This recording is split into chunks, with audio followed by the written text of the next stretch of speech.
day and age have to be multi-skilled, don't they? They have to be all-rounders. They have to be very good keepers to get picked as their first skill set, but they also have to bat and score runs. It's one of the questions about Ben Folkes. He looked out of touch. You know, you've got Bairstow. You've got a number of guys in this England setup who can actually keep and score runs. Ben Folkes is going to have to do that at some stage for England. There's Potts wide of the off stump, left alone, way too wide to tempt Blundell. Yeah, I think the disappointment was he didn't look in great nick, but he also didn't look to have any real ambition. He was batting with the tail, but he was really batting for himself. And that might be the way he feels he's got to find his feet in Test cricket. But you know, when Anderson is taking a single off the last ball of the over to keep strike, I mean, I was baffled by that. You know, that's like, well, that shouldn't happen. Yeah, you don't want Jimmy Anderson having to critique you. Well, no, you don't, do you? Potts in, edged, and it's going to go along the ground, past folks who dived in front of first slip. He got a glove on it, but it's trickled away towards the boundary. They've come through for a single. That was an authentic edge. It didn't at any point really go in the air. It went straight to ground. The ball's getting a bit softer. Maybe the pitch is becoming a little easier of pace. But that bounced the second time just before Folkes' outstretched hand. He played it with really soft hands. There was no intent to drive the ball, go hard at it, which meant it went straight to ground, rolled, picked up a single. Just looking at Ben Folkes, 1 Test 100 in, just 39 in first-class cricket. Mitchell defends a full ball from Potts straight to short extra cover, where Bairstow does the fielding. End of the over, 122 for 4. Mitchell 43, Blundell 33. Yep, he's had a decent first-class start as well this season. 28 Test cricket, so another one of those guys in this England setup that hasn't really played enough to find his feet and understand his game at this level, and that's going to take a little bit of time, but can't overemphasise how important it is to have a keeper that scores runs and tough runs. Quite often when your team's in trouble, they need to come in at that number 6 or 7 position and actually work with that lower order as well, the bowlers, and fathom some partnerships. That's why Blundell's doing an excellent job here with Daryl Mitchell. BJ Watling did it for a number of years for New Zealand. If New Zealand were in trouble, could rely on BJ Watling playing an innings of substance. If things were going well when he came in, perhaps not so much. We always talk about how he scored tough runs at important times. So the other shoes that Blundell's trying to fill, which is not that easy because BJ Watling was an outstanding keeper batter for New Zealand. Well, he punished England, didn't he? Most notably the partnership with Mitchell Santler. Team Mount Molinui. It seemed to last for about a week, that partnership. Double 100. Yeah. And it was an important partnership when they came together. Speaking exactly to what you were saying there, Parkinson starts what will probably be the last over before Luncho a tee, and he's got a full bung and has been hit back at him. I think he's deflected it. I thought he deflected it onto the stumps, and I wondered whether Mitchell was out of his crease, but Mitchell was wise to this and had barely moved. And as a result, his bat was back. They're not even going to look at that. And that's the exact reason why you don't back up very far. You've got a player at the other end who likes to hit the ball straight. Definite deflection off the hand. So Daryl Mitchell did very well there to be in his crease. Parkinson in again. This is a better delivery. It draws Blundell forward, pushes defensively. Always have that wicket, no run. That debate we were talking within the team about how far you back up, that intent of looking for a single. That reason there is why in some instances it's better to be in your crease, in your ground. Here's Parkinson.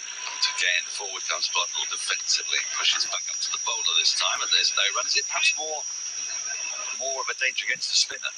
Because the spinner's follow through is so negligible that they're kind of there and can deflect, whereas, where Anderson's going to be sort of rolling off the pitch, I guess. Definitely. Parkinson in. And it's clipped away nicely, fine by Blundell. He should get 2 for this. It's being pursued by Pope, a lid on, leg slip, and they did get back for 2. 124 for 4. Blundell to 35. That lead, 115. 2 balls to go in the over. 1 minute to go till tea. Does get those overs quickly, but I think this will be the last one. Especially if Most New Zealanders would like it to be. A little chat, bit of gardening would do the trick, you would think. Parkinson in, Blundell goes back into his crease and clips a slightly shorter ball straight to Potts at mid-wicket. And there's no run. Still 15:39 UK time. There is nothing like as clement as that wherever you are in New Zealand or Australia. You're listening under the covers, under a duvet in chilly Tasmania or a frozen Dunedin. Daryl Mitchell's just done his shoelace up at the North Strikers. Good man, good man. I'm big into that. I think it's very wise. Parkinson in, short, clattered away, through extra cover. It's being pursued by Broad, but he will not be able to get there. The sun hat falls off, and that, I think, completes what has been a very, very good session for New Zealand. They began it on 38 for 3, and they will end it on 128 for 4. Just a one wicket going down. That of Devon Conway was strangled down the leg side. Hang a short ball, just got a bit of glove on it, and folks took a fine catch. Since that point, Daryl Mitchell and Blundell have taken the score on very nicely. They put on a fine partnership of 72, the highest of the innings. Daryl Mitchell's got the equal highest score of the match. Blundell's not far behind it. Mitchell 43, Blundell 39, and, well, England will need to regroup, and they'll need wickets quite quickly after tea, you imagine. New Zealand session 90 for 1 that session. The best, certainly with the bat for New Zealand so far in this test match. And it was an important one because England had picked up 4 wickets. New Zealand were just rocking a little bit like they did in the first innings. But this partnership, as you mentioned, Daniel, has been key. Both players have been positive, looked to score, been solid in defence, and put New Zealand in a position where they can make the most of it in this third and final session. 2 wickets for Matthew Potts, making it 6 on debut. Another wicket for Anderson, his 5th of the match. And another wicket for Broad. Broad taking the only wicket in that session, that of Conway for 13. So the ground staff come out with their brooms. We go into tea with New Zealand having a lead of 119. A fascinating 2.5-hour session awaits. There are, in theory, 38 overs left to be bowled today. So look at those bowling figures. Potts 2 for 26, Broad 1 for 21, Anderson 1 for 36. Matt Parkinson has bowled 6 overs of fairly serviceable leg spin. There's been the occasional full toss in there. No maidens and none for 21. And we saw a fair bit of dramatic in-swing from Ben Stokes earlier. Probably the quickest of England's bowlers. 4 overs, 1 maiden, none for 25. We're going to take a break for about 15 minutes. We'll be back with the final session on SEN and SENZ. Stay in pole position this week with radio's #1 motorsport show, The Driver's Seat with Matt McKeldin and Stephen Johnson, covering everything from Formula 1 to VX supercars. We spoke to TCR driver Josh Bucket and asked him how he's getting on with his new teammate Nathan Morecambe. He lives on like 25 acres or something and has no phone service. So even if I want to call him at like 2 a.m. before a race and try and rev him up, I can't actually even speak to him. That's this week on The Driver's Seat. The TAB Queensland Racing Carnival is where champions emerge. Over the years, legends like Might and Power, Black Caviar and Winx made their mark in the Sunshine State. Last year was Zaki and Incentivise, and this year the tradition continues. Staged over 10 weeks with more than $21 million in prize money, including 8 Group 1s throughout the Stradbroke season. Everything you need to know is at qldracingcarnival.com.au. Queensland is racing. Gamble responsibly. Call 1-800-858-858. On the SEN app, check out the SENW channel with stars of women's sport at home and abroad. Daisy Pierce, Katie Brown, Stephanie Brance. Plus, on the SENW channel, We cover AFLW, Rugby League, W League, netball, cricket, and track the female stars of horse racing and more. for the latest news, interviews, and catch-up podcasts with the biggest names in women's sport, jump on the SENW channel. Download the SEN app now. Does Kennards make trade easy? Cannoth. Is iced coffee liquid gold milk straight from the udders of heaven? Cannoth.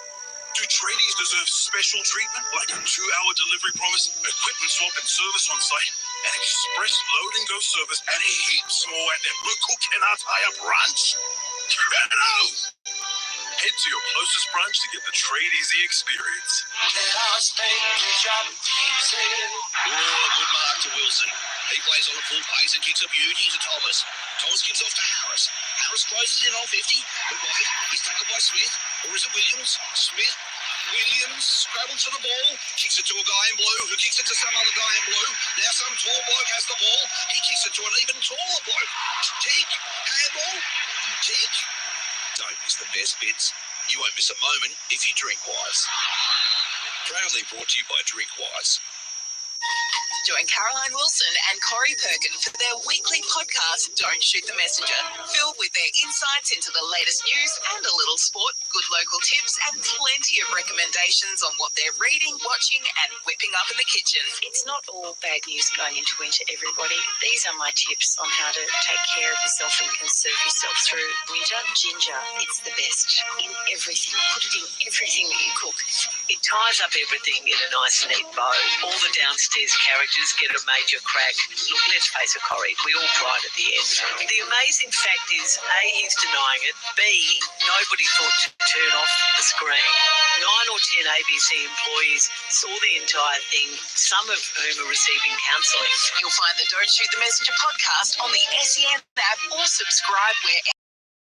Thanks to Red Energy, most satisfied customers 11 years in a row. Maybe it's time you called Red Energy on 131806. Footy fans, the AFL record has all your news and analysis. Read how the pieces in the Premiership puzzle are starting to fall into place for the Fremantle Dockers and their coach, Justin Longmuir. Enjoy weekly features like the Kids page and team lists, plus a special on Hawthorn Premiership teammates Luke Bruce and Liam Shields ahead of their milestone 250th game. Brought to you by 4 and 20. Australia's original fan food. The AFL Record Round 12 edition. Available on game day and still only $5. It's the Tigers! It's a movie script. That is Test cricket at its finest. Live from Lords, the first test. England versus New Zealand on SEN Test cricket. Again, this is on the leg side, and he's got a feather through to the keeper. Folks takes a good catch, diving down towards his right.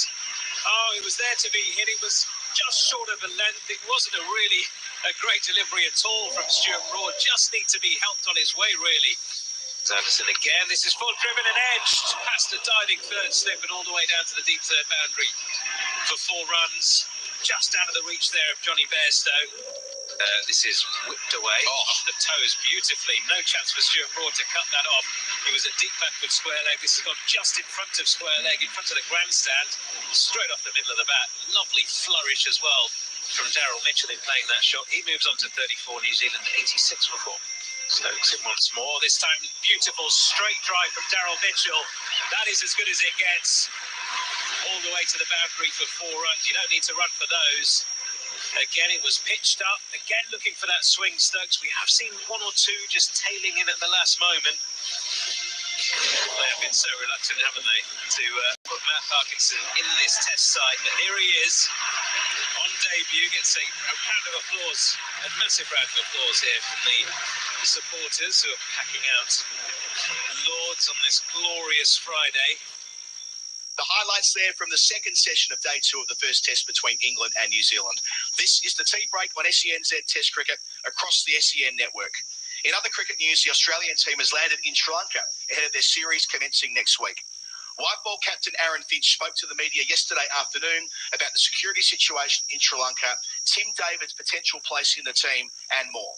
We obviously got in around midnight on Wednesday, so straight to the hotel from there. There wasn't a huge amount you could see or anything from there, but Cricket Australia has been really transparent with their communications with DFAT and all the foreign affairs. So from what we've seen so far, it's good, albeit inside the hotel for majority of it with 3 days of a sort of loose isolation, trying to stay away or stay separate as much as we can. So, but all in all, it's been a really good start to the trip. And what processes and procedures have been put in place for the tour in terms of security? Is it any different to what you would usually expect for a cricket tour of the subcontinent? No, not really, to be honest, mate. We've got some opportunities to be able to get out and about after our initial 3 days like I said, loose isolation. But so then it's just about making sure that anytime we do go out and about, we give security enough notice, and just so they can be across everything and make sure that where we're going is safe. Obviously, masks. Whenever you're going into a crowded area, anytime that you're indoors, we're able to dine outside at some prearranged restaurants and stuff like that. So starting to get back to a little bit more normal than what it's been for the last couple of years. Do you think touring the subcontinent has been made easy these days because of the number of key players participating frequently in franchise tournaments like the IPL? Yeah, I think it is. It's just a way that we're able to, I suppose, play more in these conditions. The subcontinent conditions play a little bit more in, or with guys and train with them. So, I mean, you build some great relationship with people that you play with and against all around the world. And the more that us as Australians are exposed to the subcontinent conditions, I think that's a really good thing for our development as a team, as individuals. And I think world cricket's getting stronger and stronger because of the relationships built between people playing them with against each other all around the world. Hi, Aaron. I'm just picking up on what Mal was kind of asking about before, just in terms of, I think Todd Greenberg might have said that some of the players had ethical concerns at the outset of the tour. How kind of comfortable are you, I guess, playing night games specifically with the power shortages here? Yeah, that's well and truly above my pay grade. But I mean, all of that stuff was ticked off between the boards and the governments and things like that before the tour went ahead. So I mean, that's out of our control. Whether they shift the games to day games, I'm not sure what's going to happen in that space. I'm sure that's being continued to be worked through. But yeah, over the last week or so, I haven't heard of any complaints. And just on the cricket, Aaron, I want to ask about Ashton Agar, who has had a few different roles with this T20 team in recent times. He was obviously unlucky to miss at the World Cup. Is this a good chance for him with Adam Zampa missing the tour? Yeah, absolutely, it will be. He's proved over the last couple of years that he's one of the best in the world in the T20 format for Australia, and just the fact that we've been able to, win a World Cup having the strength of Ash.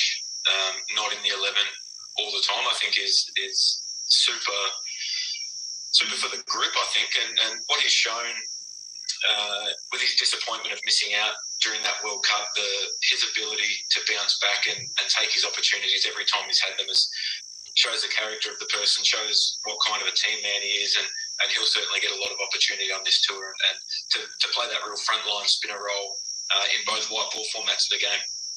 Yeah, good day, Aaron. Just further to the situation in Sri Lanka at the moment, would you actually like to see those matches played during the daytime, just given the sensitivities around what's happening? I guess that's something that the boards will work through. I mean, like I said before, that's well and truly out of our control. We're here to play cricket, and hopefully, if we can bring some joy and some entertainment to Sri Lanka. This is the first time we've been here since 2016. Which is a long gap between tours, and it's such a special place to tour. The hospitality that you get here, the friendliness of everyone, their love of the game is unbelievable. And has there been talk among the player group of anything else you guys can do apart from just playing the cricket, but just to either raise money or help the situation in any small way? Yeah, the High Commission is all over that at the moment, and we're going to work with them. There's a couple of appearances, and over the last couple of years, we haven't been able to get out and I guess do appearances with local people wherever we've travelled, school kids and things like that.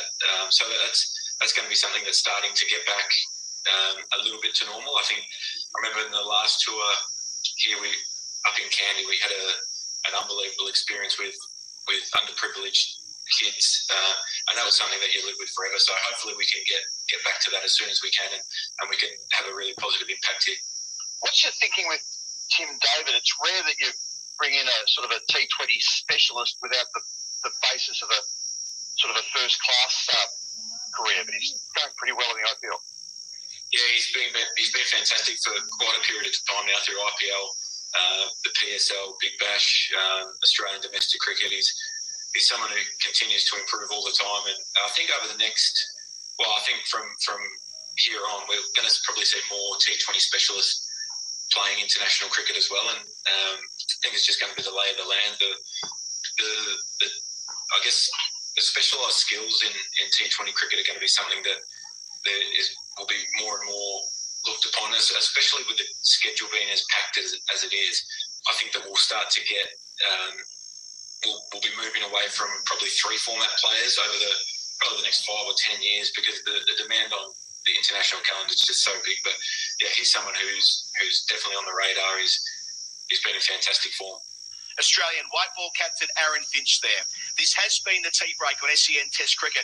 Back with the third session shortly, live from Lords. Want to win the ultimate 2022 Toyota AFL Grand Final VIP experience? Thanks to Choices Flooring, you and a mate could be mixing with the stars at some of the biggest events of the footy season. Experience all the hype of Grand Final week firsthand, then be at the big match itself, the 2022 Toyota AFL Grand Final. Prize includes all tickets, 6 nights accommodation and return flights. Visit iCanWin.com.au and you could win thanks to Choices Flooring. AFL authorised GF promotion, GFAFL 22/07. Does Kennards make trade easy? Ken Oath. Is iced coffee liquid gold milk straight from the udders of heaven? Ken Oath. Do tradies deserve special treatment like a 2-hour delivery promise, equipment swap and service on site, an express load and go service, and heaps more at their local Kennards higher branch? Ken Oath. Head to your closest branch to get the trade easy experience. Download the SEN app from the Apple and Google App Stores. Then get set for all your big moments in sports. Super Bowl 56. One of the all-time against the odds wins. Taken out of midair by the man with the golden hair. Catch up on SEN-created podcasts, recreation, lifestyle, racing, and all of our SEN shows. The Sounding Board. Real Adventures, Trailblazers, Late Australian Lives. Plus, it's now available on Apple CarPlay. The SEN app, your home of sport, from wherever you are on the planet. The TAB Queensland Racing Carnival is where champions emerge. Over the years, legends like Might and Power, Black Caviar and Winx made their mark in the Sunshine State. Last year it was Zaki and Incentivize, and this year the tradition continues. Staged over 10 weeks with more than $21 million in prize money, including 8 Group 1s throughout the Stradbroke season. Everything you need to know is at qldracingcarnival.com.au. Queensland is racing. Gamble responsibly. Call 1-800-858-858. Serious outdoor work requires serious outdoor tools. And this season, Makita is helping you rule the outdoors with the world's largest 18-volt LXT range and the revolutionary XGT 40-volt Max. Makita's Power Garden range will help you take control of your lawn without the need for messy fuel. Tame your hedges with less noise. Cut hardwood down to size with more power. Now with a 5-year limited warranty on new cordless products. Makita, rule the outdoors. Real Adventures with Patrick Dangerfield and Aaron Hapgood. Everything fishing, boating and outdoors. 6,500 metres deep below the Indian Ocean's surface. Still in Australian waters. They've set out their underwater machine to head down to check out the bottom. The piece of equipment's worth $100,000. And on the end of it was a $30 yabby trap, which found this new creature, the little snailfish. Patrick Dangerfield and Aaron Hapgood. Subscribe and listen today wherever you get your podcasts. Go on, make the call. We all believe in you. One at a time, please. Thousands of Aussies keep switching to Kogan Mobile. But hurry right now. You can get started with Kogan from just $2.90 for 30 days. With unlimited calls and texts and a big 20 gig of data at award-winning prepaid prices. Make the call. Switch to Kogan Mobile from just $2.90 for the first 30 days at koganmobile.com.au/radio. Hi, it's Adam Liao.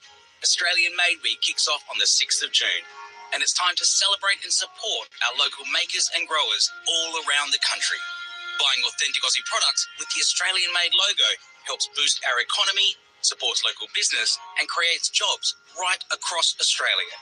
So, look for the famous green and gold logo and buy something genuinely Aussie this Australian Made Week, because Australian Made makes Australia. It's the Typhoon! It's It's a movie script. That is Test cricket at its finest. Live from Lords, the first Test, England versus New Zealand on SEN Test Cricket. SENZ Test Cricket for Rosine. The paint the professionals use. New Zealand had a fantastic session between lunch and tea. 1 for 90, their best session of the Test match with the bat. Now they have an opportunity. They lead by 119. Adam Collins with you, Craig McMillan with me. It feels like how the next couple of hours go might dictate how this Test match goes. Yeah, they sure do. This is a defining session for me, Adam. This one right here, New Zealand put themselves in a position of strength with that lead of 119. The last session was 90 runs to the loss of 1 wicket. If New Zealand can do that again to finish off day 2, then they've got their noses well in front of this Test match. England, they've got to pick up 4 or 5 wickets, so it's going to be intriguing. Matty Potts to start, bowling to Daryl Mitchell. First ball of the session, defended into the onside, no run is the call. Yeah, it feels like what we've seen from England consistently over the last couple of years, with a skerrick of scoreboard pressure, they find it very hard with the bat, and New Zealand will be mindful of that. If they even get 200 ahead from here, you'd feel as though New Zealand are favourites. Well, a little bit earlier, we were talking about perhaps if New Zealand could eke out a lead of 150, 160. Yeah, we're talking about 200 plus. So let's wait and see. It's Potts at the nursery end. It's Mitchell on 43. Over the wicket, delivers here off the hip and take a single. Just behind square. Happy with 1. First run of the session. 129 for 4. This partnership, excellent. Worth 73 so far, the biggest of the Test match. It's been the standout of the Test match, this partnership. Both players have looked comfortable. They've looked organised in their game. They've left well. They've defended well. When England have offered them something to score, whether that be a single or 2, 3 or 4, they've made the most of it. So it's been excellent batsmanship from these two. So Potts, who has 2 for 27, he's got 3 slips, a conventional 6-3 field. Away from us towards Blundell on 39. Leaves well alone, getting well forward. Movement back towards the right-hander, but a good leave, committed to it early. Of course, keep those texts coming through on 88 33. Texting in from New Zealand. Tell us who you are and where you're listening from, and you are in the running for a $25 food and drink voucher thanks to the Good Spirits Hospitality Group. Check out the Fox Auckland's #1 sports bar or any of their other 10 venues. Simply text in New Zealand 8833 your name and where you are. Potts to the crease again, delivers. Fuller, outside part of the bat, 4 runs. Through about 5th slip, all the way along the ground, and Blundell reaches the 40s. He's 43, 133 for 4 the score. Well, when you work hard, you tend to get a little bit of luck once you've been at the crease for a period of time. It wasn't convincing, wasn't an thick outside edge that raced away for 4. If that had been the first innings yesterday, yes, I'm suggesting that might have gone to third slip's hands. Yes, Johnny Bairstow's taken 4 catches in this match at third slip. Pop sets off again. Racing to the crease. Bowls here. Blundell short. Pulls. Pulls well. 4 more. Back-to-back boundaries.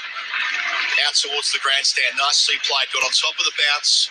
Got into position early. Blundell to 47. It's 137 for 4. Blundell's favourite shot.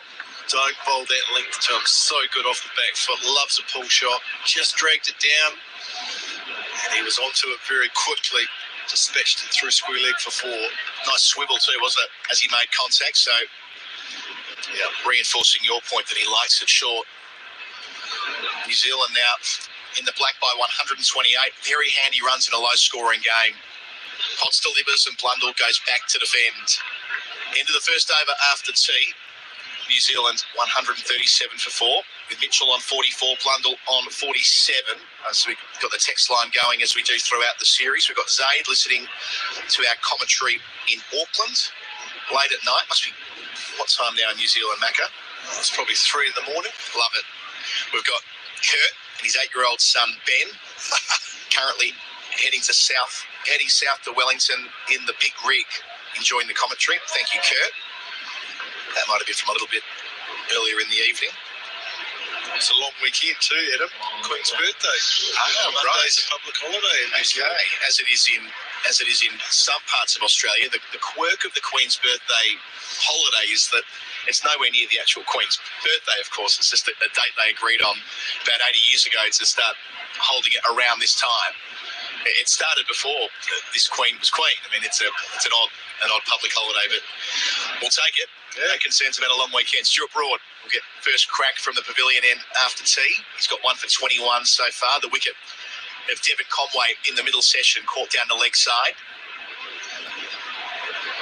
Yeah, I went back and wrote a piece around the origin of the Queen's birthday a number of years ago. I can't remember how it started anymore. Many years ago, I thought, let's work out why we have a holiday in June, not in all parts of Australia, in different states, different weekends, but most of the time it's the first weekend in June, where you get the Monday off in winter. 2 out for the short ball, deep backward square and a long leg, and 3 slips in the cordon. Broad arrives and bowls, and Mitchell well forward to defend out towards mid-off. This is an important spell here for Stuart Broad and for England. They have to break this partnership. They have to get to Grandhomme in. As we've seen on the surface, if you get one, quite often you get 3. It's very hard to start. These 2 players are in, so they have to go big. They've done a terrific job so far. We found a nice tempo throughout this partnership, both players. Already across the 5 sessions of this test match, we've had several distinct shifts in momentum. Can England get one of them going again here? They need an early wicket, you sense. Broad delivers for Mitchell off the inside part of the bat, out towards deep backward square for an easy single. He's 45, 138 for New Zealand, the lead 129. Probably the first time this test match, Adam, that the bowlers really haven't had things their own way. Maybe the start of England's innings where the openers put on 59, and that's when New Zealand were on the back foot. But really, the bowlers have had it their own way throughout most of this test match. This partnership has certainly changed things up a little bit. Yeah, it makes that Crawley dismissal look all the more worse, doesn't it, the longer we are beyond it. It was around this time yesterday that he got on a roll, struck 5 boundaries in quick time after tea and got out with a booming drive and caught behind, no footwork to speak of, just when he looked in. Broad delivers, going back in the crease is Blundell, pushing out towards cover, no single. Alex Lees does the fielding. Well, the stars have aligned, haven't they, for New Zealand? In terms of this partnership, in terms of this whole session, no new ball. Well, England might have it for 1 over at the end of the day, but you would say that it'll be taken tomorrow. So they have an opportunity with a soft, older ball that's not moving as much as what it was. Partnership has been developed. It's a great time to be batting. Getting a supercut on TV of watching Tom Blundell leave, and you can really see exaggerated movement before shouldering arms. A lot to like about the way he's played today. 3 away from a half century. Broad to him here. Blundell full. Beats cover just. Waits the call. They'll get a single. Happy with the 1. Again, nicely played. Hitting the middle of the bat. Blundell 48. 139 for 4. Made a century on Test debut. The 12th New Zealander to achieve that feat, and a century in the Boxing Day Test match a couple of years ago. That was some knock, wasn't it? Yeah, counter-attacking. I was there as a spectator. Right. It just finished up with the New Zealand coach, New Zealand management team as batting coach, and then decided to go to MCG in Christmas and watch them play Test. Bowls here, Mitchell defending. Yeah, you and 40,000 other New Zealanders took the MCG on that Boxing Day or something like that. It was a great response from the Black Caps fans to really embrace the fact that they were playing a Boxing Day Test for the first time in 25 years. Probably the biggest cheer of that whole Test match, Adam, was Trent Boult picked up a wicket, first or second over of the day? First over, yeah. Boult, Joe Burns, if I recall. I think it was Burns, wasn't it? The crowd went up. All the Kiwis in the crowd went up, 40,000 of us, and then after that, Broad's last ball. Again on the front foot, Mitchell defending the cover. Leighton knows the call. End of the over. Another productive one for the Black Caps. They're 139 for 4 after 45 overs. $100 just for switching your internet provider? Mate. Switch your internet to Mate and enter the promo code MATE100 on sign up to get $100 credit on your account once connected. You heard right. Get $100 credit just for switching and connecting internet with Mate. Be quick, limited time offer. Visit letsbemates.com.au or search Mate online. Credit applied 28 days after activation. Terms and conditions apply. SEN Test cricket for Rosine, New Zealand. Paint Brand. It's going to be Potts again, starting his 12th over. He has 2 for 35, bowling here at Blundell on 48. First ball, back of a length, punching through cover. Leighton knows the call. Stopped there by Ollie Pope, moving to his right from point. It was a in the end, a one-sided series, Australia winning all 3 test matches inside 4 days. But it was a series where we saw New Zealand play in the prime time, I suppose, part of the Aussie summer for, I think it was the first time since 86, 87, something like that. So, the crowds followed suit. Potts in again, 3 slips, bowls to Blundell wider of the crease and leaves alone again with that exaggerated foot movement. Good batting. There's so much expectation about that Boxing Day Test 2019. New Zealand finally being given the opportunity to. We'd always sit back and watched England and India tour Australia and play the Boxing Day Test.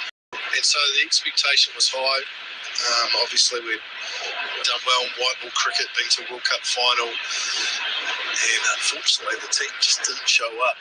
Australia very tough to beat in their own conditions. They have a terrific home record. It just didn't quite go to plan for New Zealand. Potts closer to the stumps, bowls here, and Blundell leaves alone well wide of the off stump. There's that sort of ongoing push and pull, isn't there, about the other Southern Hemisphere nations about, why does Australia get to sort of hoard the Boxing Day Test match? But I suppose the other side of it is that New Zealand play on Boxing Day more often than they don't. It's just never against Australia. That's right. That's right. I suppose there's that power that Australian schedule has wheeled along with the ECB and the BCCI. Potts wider here, bowls full. Blundell defending from the crease. We went through a period of time in the late 90s, early 2000s when New Zealand had a Boxing Day Test, and it was always at the base of Reserve in Wellington. Right.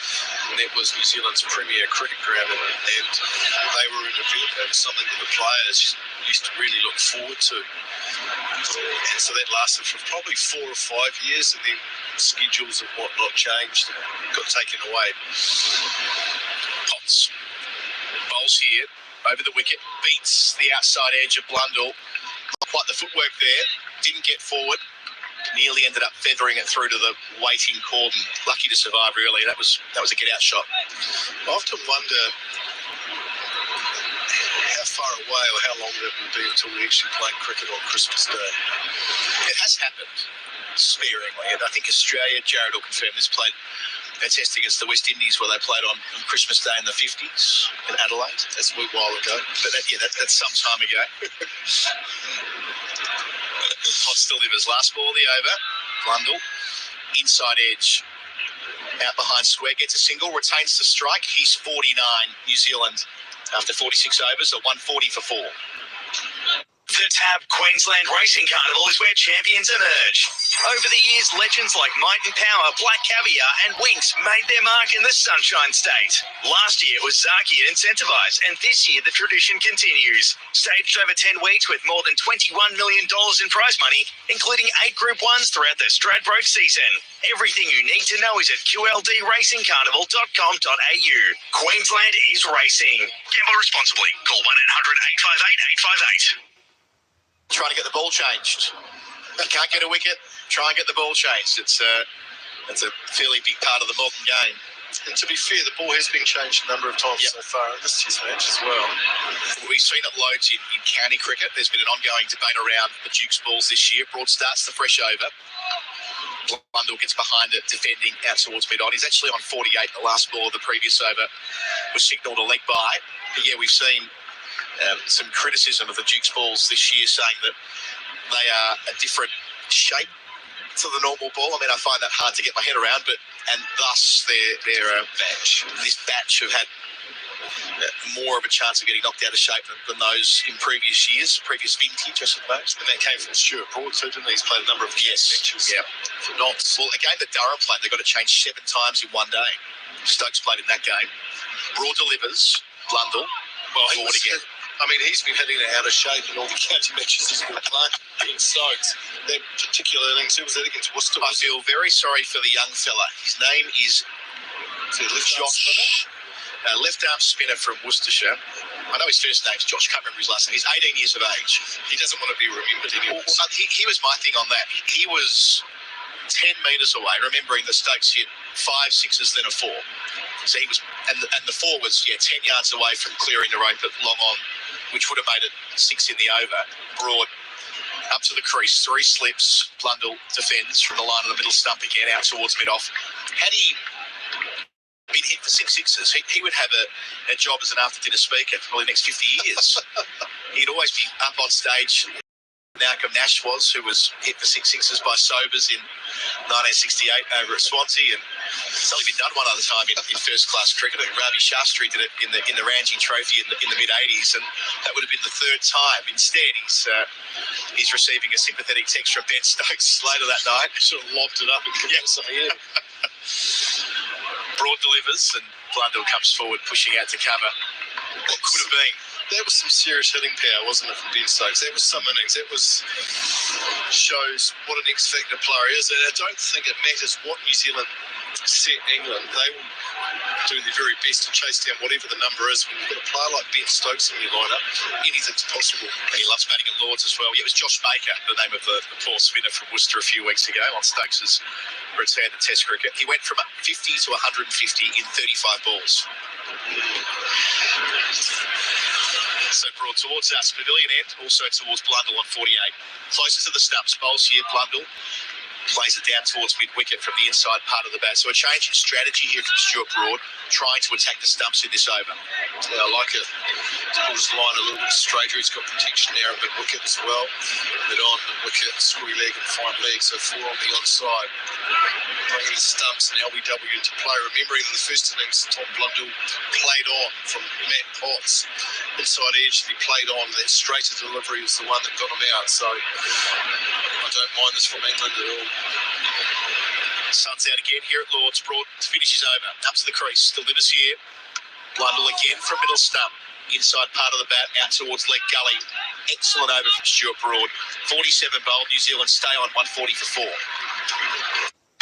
Still hunting around for incredible value? Ditch the magnifying glass and check out the Kogan Money credit card. There's no annual fee, plenty of tantalising rewards, and if you meet the spend requirements, you could earn $400 in credit to spend on Kogan.com. So go on and make the switch to a great value credit card at koganmoney.com.au/radio. Offer ends August 21. T's and C's, credit criteria, other fees and charges apply. Credit provider National Australia Bank Limited.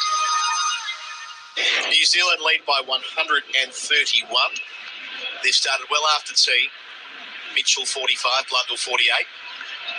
Potts wants to continue, but they're having a look at the ball again. They're in no hurry. 34 overs left in the day. Today they should get them in, unlike yesterday. Nice bright sunshine. Potts arrives and bowls for Mitchell. Defends down the pitch, no run. Got a question for you, Adam. When was England's last Test victory over New Zealand? Oh, England's last Test victory over New Zealand. We might be going all the way back to 2015 at Leeds. Is it that far back? You got the year right. Oh, here, sorry. Right. New Zealand won at Leeds, didn't they? It was the Ben Stokes century, 91 balls. It was the quickest Test done at Lords at the time. Potts bowls and driving is Mitchell. In the end, it sprays out past square leg. He was looking on the on drive. They come back for a couple, so it works. Mitchell to 47, 142 for 4. That was a wonderful Test match, wasn't it? Decided in the last half an hour or so. Were you with the New Zealand team then? I was betting coach. It changed. The lights. It was overcast. And the lights came on, and all of a sudden the ball started hooping. And we lost some key wickets. Stokes picked up a couple, got McCullum first ball, and Trent Bolt, to end the Test match, got caught at third man, ramping the ball up and over the 3 slips, and was caught at third man. The quintessential Bolt dismissal. Here's Potts bowling. Oh, Mitchell ends up deflecting the third slip. He wanted to play, he wanted to leave. In the end, he was fortunate not to edge. He stays on 47. So it's been a while, 7 years since England have last beaten New Zealand in a Test match. They've played 7 since New Zealand won 4-3 draws. Yeah. It's quite a comprehensive record over this side at the moment. Absolutely. And of course, that stunning World Cup final between times here. Let's not mention that. Yeah. Too soon. I mean, the absurdity of the World Cup final we could talk about for that ended. Very good. I'll be on your side of that, I'm sure. Potts bowls full, straight, dug out. Mitchell nearly clocks it back towards the umpire. Yeah, Rod Tucker taking evasive action. Interesting, you're looking at the overall record between these two countries, Adam, that New Zealand have only won 12 times, 12 tests against England. In their history, they played 107, so that's not many. But 6 have been in England and 6 have been in New Zealand. So the record actually over here is not too bad.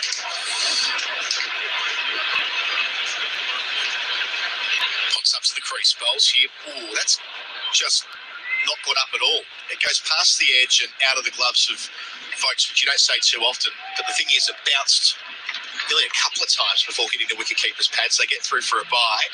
143 for 4, the bye signalled. I've seen a number of deliveries actually stay on the low side and bounce through to the keeper, which on day 2 is surprising. Sometimes you get that on day 4, day 5, but there's certainly been some variation in bounce, and the bounce has generally been down on the lower side. Those wins for New Zealand in England at Leeds in 1983, Notts in 1986, Lords 99, the Oval 99, Leeds 15, Edgbaston last year. Last ball of the over, play and a miss from Blundell. Loose from the crease, loose again, no footwork to speak of. Good over from Potts, or a good finish to the over at least. 48 gone. The Black Caps are 143 for 4. Does Kennard's make trade easy? Ken Oath. Is iced coffee liquid gold milk straight from the udders of heaven? Ken Oath. Do tradies deserve special treatment like a 2-hour delivery promise, equipment swap and service on site, and express load and go service and heaps more at their local Kennard's Hire branch? Ken Oath. Head to your closest branch to get the trade easy experience. Kennard's make your job easy. SEN Test Cricket with Razine, the paint the professionals use, changing the commentary here. Nikesh Regani replacing Adam Collins alongside Macca still here. There's New Zealand to set England a stiff 4th innings target, 143 for 4 then. They lead by 134 runs, partnership of 87 here currently between Tom Blundell and Daryl Mitchell, both closing in on half centuries as well. Blundell just a couple of runs away, Mitchell 3 runs away from those milestones. The sun is still shining, Macca, and as we predicted, decent conditions for batting this afternoon. Perfect batting conditions with the sun out now. Pitch is flattened out. Got an old ball. It is the right time to be scoring runs and trying to put a big total on the board here for New Zealand. To be Broad to continue from the pavilion end. It comes, and this is just worked out towards deep mid-wicket by Mitchell. They are looking for 2, and they're going to get there quite comfortably in the end. It was just in front of mid-wicket there. There's a sweeper out there on the boundary. Mitchell now 1 away from a half century. Micah, first time I've seen you since lunch. I think. How was it in the President's Box? Oh, it was excellent. Yeah, it was well hosted by Claire Connor, MCC President. It was excellent. There was some good conversations up in the box. Nice crew up there. It was well done. So it was a privilege to be up there. We're in the grandstand to our right. There's Broad. Charges in once more to Mitchell. It's a short delivery, just ducks underneath it through to the folks, and there is no run. What about the food? That's what we want to know. Was it 4-course, 5-course? Was it gourmet? Was it? It's probably better than the stuff we get in here, right? Yeah, it was a little bit. It was seafood. There was a bit of lobster. It was just there was a couple of courses, so you could pick what you wanted. It was very nice. Yeah, they go big on seafood this week, haven't they? Had a bit of seafood in the media centre yesterday. Had choice of fish curry or mushroom curry for lunch today.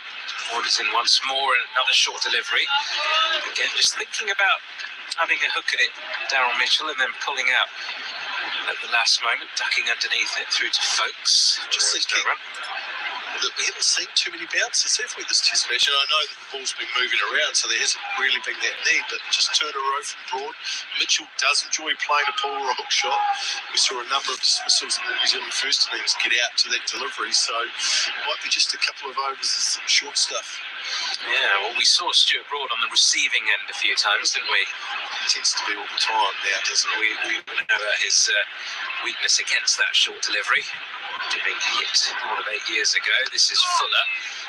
Mitchell just works gently to short mid-wicket. No run once again. 145 for 4 then. New Zealand lead 100 runs. Yeah, they just need to mix it up, don't they? We've not really seen any reverse swing as it is at the moment. I mean, we saw Stokes perhaps just tail one or two back towards the end of his spell, but he was quite expensive, couldn't get his line and length right. It's quite easy to hit with those full deliveries that he was bowling, both on the leg stump and off stump line. And once more, and this is pushed just in front of cover, and he's halfway down the track, and there's a shot at the stumps as Mitchell tries to get back into his crease. I think it looks as though he's home safe, but he was charging down the track there, looking for the single. There was a nice loud call from Blundell at the other end, but was he too far down the track? Is he home? It's going to be close. He was sent back early, which was key, because it was a good direct throw, good piece of fielding. I think in the last stretch, Mitchell just had to stretch, just got home. Wasn't much in it. Yeah, he's okay. It's okay. He's about a yard or so home in the end, so not out confirmed on the big screen in front of us. He will survive. He's on 49 here. He's looking a little bit twitchy, trying to get to that half century, perhaps looking for that quick single. Comes broad once more, and this time he's hit in the midriff somewhere. Ball thuds into the offside, and there is no run. End of the over then. New Zealand at 145 for 4. Good mark to Wilson. He plays on a full pace and kicks a beauty to Thomas. Thomas gives off to Harris. Harris closes in on 50. But wait, he's tackled by Smith. Or is it Williams? Williams scrabbles for the ball. Kicks it to a guy in blue, who kicks it to some other guy in blue. Now some tall bloke has the ball. He kicks it to an even taller bloke. Kick. Handball. Kick. Don't miss the best bits. You won't miss a moment if you drink Wise. Proudly brought to you by Drink Wise. SEN Test Cricket with Resine, New Zealand's most trusted paint brand. Matty Potts continues from the nursery end.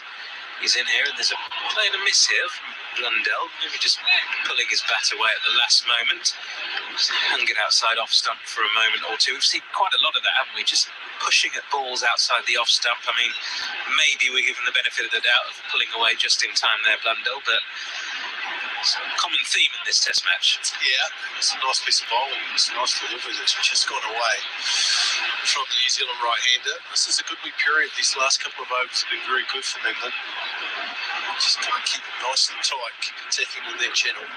Potts in once more, and again in that channel. This time does get bats on ball, Blundell, but just straight to that short extra cover, and there is no run. We've just seen there's a graphic on our screen in front of us from Sky Sports over here, and showing the lack of bounce really in this second innings, and the ball not getting up quite as high as batters would be expecting. And that's only going to get worse, you'd assume, through the rest of the test match. So New Zealand get enough runs on the board.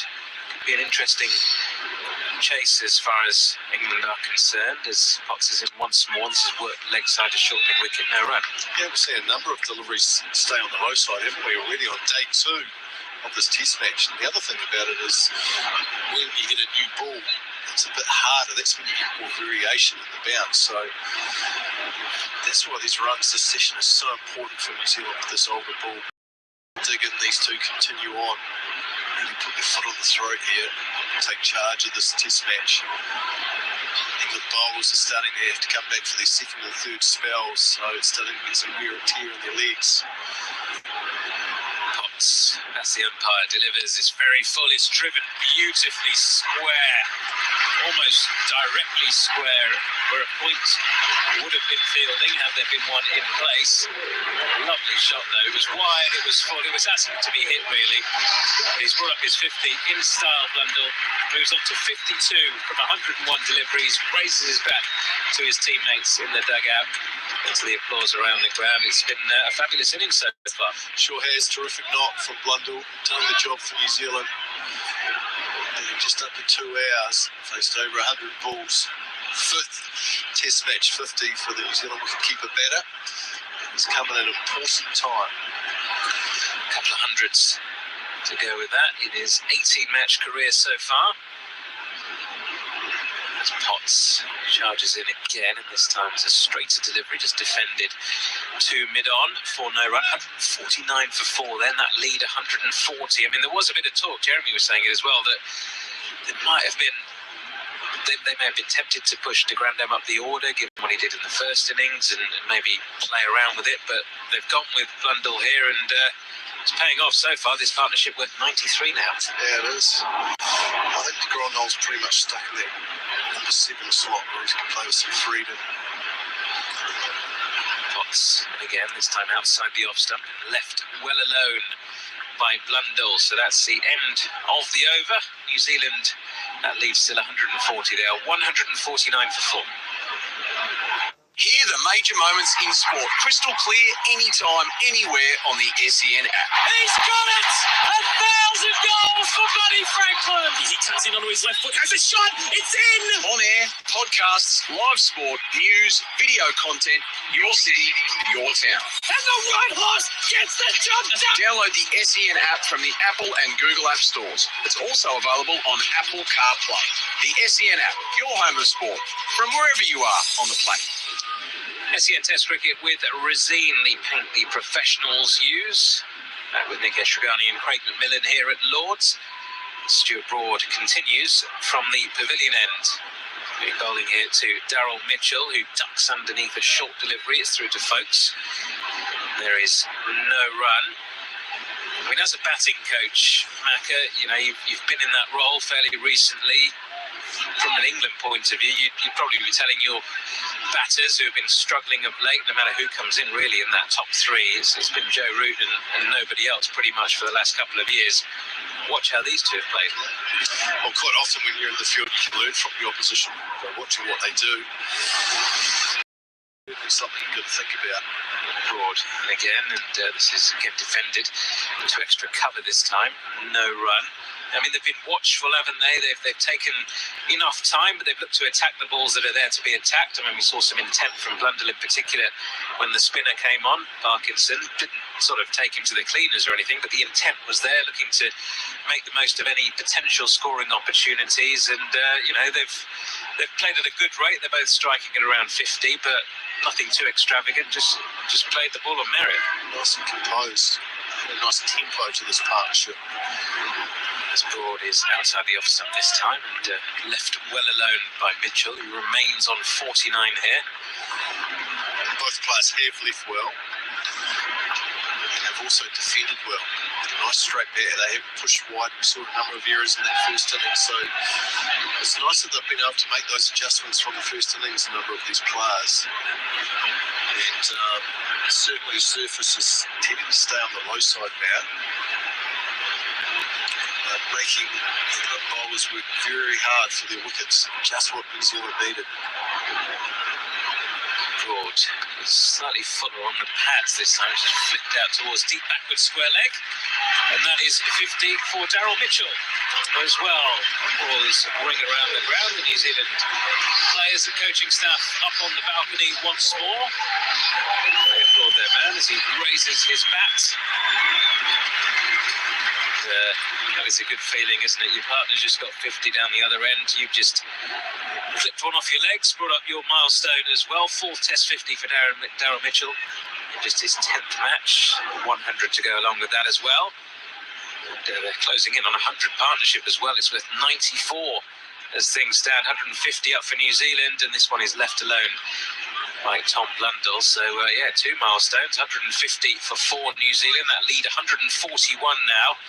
I mean, all of a sudden, New Zealand almost in the driving seat, really, in this Test match, because they were 56 for 4 when these two came together, just really staring down the barrel, wondering how they're going to build this lead to anywhere near 200, which we were talking about earlier on. Well, they're at 141 now. They've got 6 wickets in hand. They've got 2 set batters at the crease. It's all looking rosy again, isn't it? Oh, stop it. It's looking good, but let's not speak too early. There's still a lot of hard work to do this session. Cups Broad again, and this is well defended to the leg side. Almost done with one that just nipped back into him, but Blundell survives. He remains on 52. Mitchell 50 at the other end. New Zealand 150 for 4. Oh, good mark to to Wilson. He plays on at full pace and kicks a beauty to Thomas. Thomas gives off to Harris. Harris closes in on 50. But wait, he's tackled by Smith. Or is it Williams? Williams scrabbles for the ball. Kicks it to a guy in blue who kicks it to some other guy in blue. Now some tall bloke has the ball. He kicks it to an even taller bloke. Kick. Handball. Kick. Don't miss the best bits. You won't miss a moment if you drink Wise. Proudly brought to you by Drink Wise. SEN Test Cricket with Resine, New Zealand's most trusted paint brand.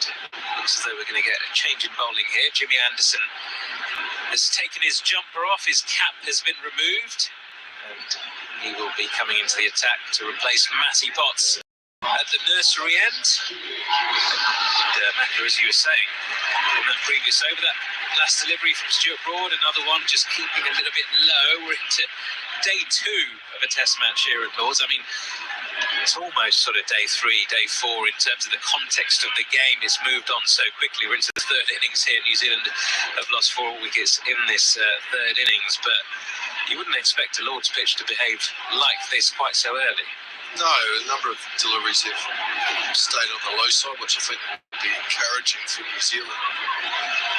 But it's unusual set on so early. The test match, generally day 4, day 5, you do see some variation in bouts. But there's no surprise, Jimmy Anderson coming back into the attack. Ben Stokes has gone back to his number 1 fast bowler. Says, get me a wicket. I don't care how, but I need a wicket. I need you to break this partnership somehow.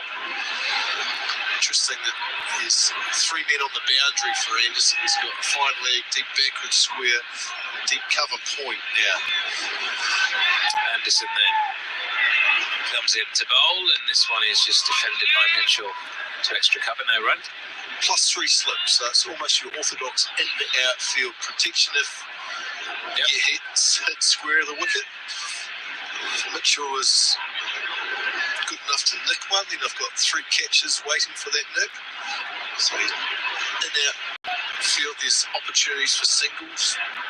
Those men out on the boundary for the Kiwi batters to take if they want. And again to Mitchell outside the off stump, left well alone. You've got almost the 2 men out for the short ball, haven't you? You've got the deep backward square and the fine leg, who is quite square as well, almost in the middle of that Warner stand as we look onto the far side of the ground. Maybe the odd short delivery now and again, just to mix things up. They do need to come up with a plan B, a plan C here, England. It's a partnership with 94 runs. In comes Anderson again, and once again outside the off stump, just left well alone. He picked up a couple of wickets with the short ball. That was generally to the tail enders in that first innings, but Daryl Mitchell is known as a bit of a compulsive puller. Choice a short ball, so I don't think there's any harm in trying it. Those 2 men back, just seeing if they can somehow get a top edge that might fly to one of those fielders. Yeah, I suppose the one problem England have got is all of the bowlers are sort of low 80 miles an hour, aren't they? As Anderson comes in again, and this time he's defended. Spoke to the man at cover, and there is no run. It doesn't mean that they can't get wickets with the short balls, but they've just got to be even better directed, haven't they? Because they're not going to rush the batters and get that top edge. They just need to be well directed and maybe bowl it when they're least expecting it. Yep. Set them up. I think you got to try and compromise the batter's footwork, and you can do that with the short ball. Try and push them back, and then bring them forward and try and bring those 3 slips into play. And again left alone outside the off stump by Mitchell. They really have left well, haven't they?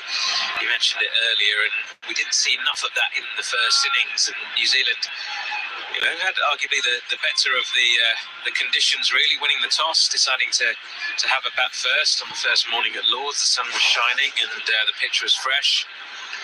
Ball wasn't doing an awful lot early on. It moves around a little bit for the first hour or so, but just that lack of discipline outside the off stump. Comes Anderson, final ball of the over, again left alone by Mitchell, who remains not out on 50. Maiden for Anderson then on his return to the attack. New Zealand 150 for 4. If you're doing serious outdoor work, then you require serious outdoor tools. And this season, Makita is helping you rule the outdoors. And right now, you can grab yourself a bonus Makita 18-volt brushless line trimmer free when you buy any selected Makita LXT 18-volt brushless turbo blower or blower vacuum kit. Hurry. Limited time only. Offer via online retail. Makita.com.au for details. Makita. Rule the outdoors. SEN Test Cricket with Razine, the paint the professionals use. Stuart Broad continuing here from the pavilion end. He comes to Blundell, who defends just out of the reach of third slip. Ball trickles past a diving Johnny Bairstow, and they get through for one. They're coming back for two. Throw comes in, and good running from Blundell, who was running back to the danger end. Zach Crawley fired the ball back into Ben Folkes. 152 for four then at New Zealand. They lead by 143. Nikesh going alongside Craig McMillan here. Interesting that Blundell, after coming back from two, he's just stretching out the hamstring, which is not ideal. He had to sprint to get back. Now he's just done 2 or 3 stretches as if he's just tweaked that right hammy. Yeah, they'll be hoping and praying it's a bit of cramp rather than a tweak of the muscle. We saw something similar with Matty Potts yesterday in the field as Broad comes in again. This is tucked off the hip in front of square, but fielded on the edge of the circle, or what would be the 30-yard circle had this been a white ball game, and there is no run. He's just signalled up to the New Zealand dressing room that he wants the physio, so I would suggest it's something a little bit more. Yeah. That being the case, not ideal. Well, obviously hoping he can just get through the pain for the rest of this innings, but not ideal when he is also your keeper and will be required in the second innings. Broad makes his way in once more, delivers, and Blundell is wrapped on the thigh this time, quite high, no real appeal. There's no run as the ball thuds down into the offside. So what will they do if he's not able to keep? Or what will the options be? Got plenty of options. Tom Latham has done it before in Test cricket. You got Devon Conway as well, but Tom Latham would be the man that would take the gloves. He's more assured. Loveman. One-day international keeper, so no problems there. We've seen it in past Test matches where Latham's had to come in and fill in either for Watman or...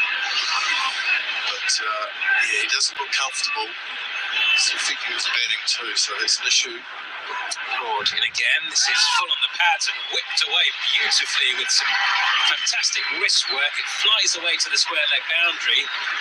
That is a lovely shot, and that's one way to do things, isn't it? If you're struggling to run between the wickets, just smash it to the boundaries, stretching his hamstring once again. And that is also the 100 partnership between Tom Blundell and Daryl Mitchell. They just realise as it pops up on the big screen in front of us. They get a nice round of applause here from the Lord's crowd as well. What an effort, and what a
parallel with the stumps. He waits and waits, and then places his bat down, brings his front foot across it, lifts his towel. Yeah.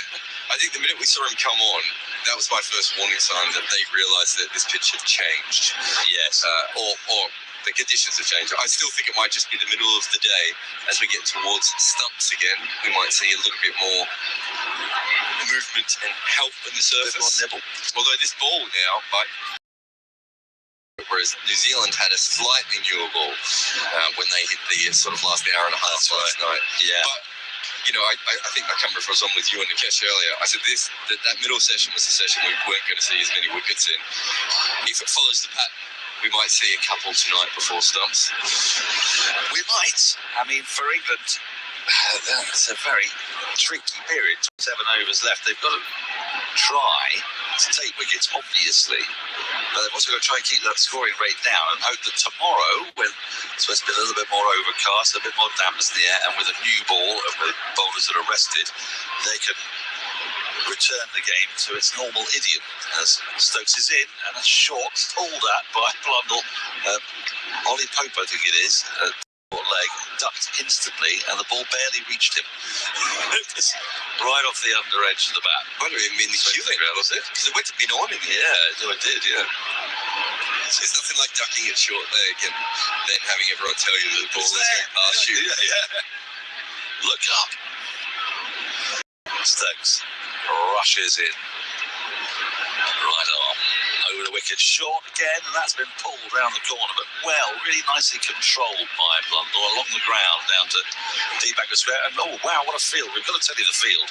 So only just now clocked it, and it is set for every ball to be short. So we've effectively seen a slip cordon of a minimum of 3 so far in this match, and now we have got, I'm going to say, long leg, deep backward square leg, deep square leg, a mid-wicket that's 2/3 of the way back, forward short leg and a mid-on. That is the onside field, as another very predictable bouncer is delivered by Stokes. On the offside, there is a lone slip. Joe Root is polishing the ball as I speak. There is a man at cover, and there is really quite a fine deep third, Alex Lees. So that's for the top-edged pull that goes to the offside. Then we've got the top-edged pull very much covered on the leg side. I mean, you can actually see a kind of melee of 3 fielders converging.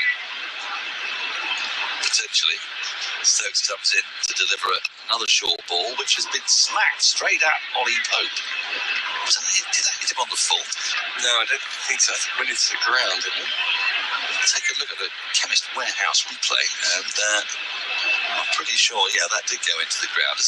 As tea is being brought for us, thank you.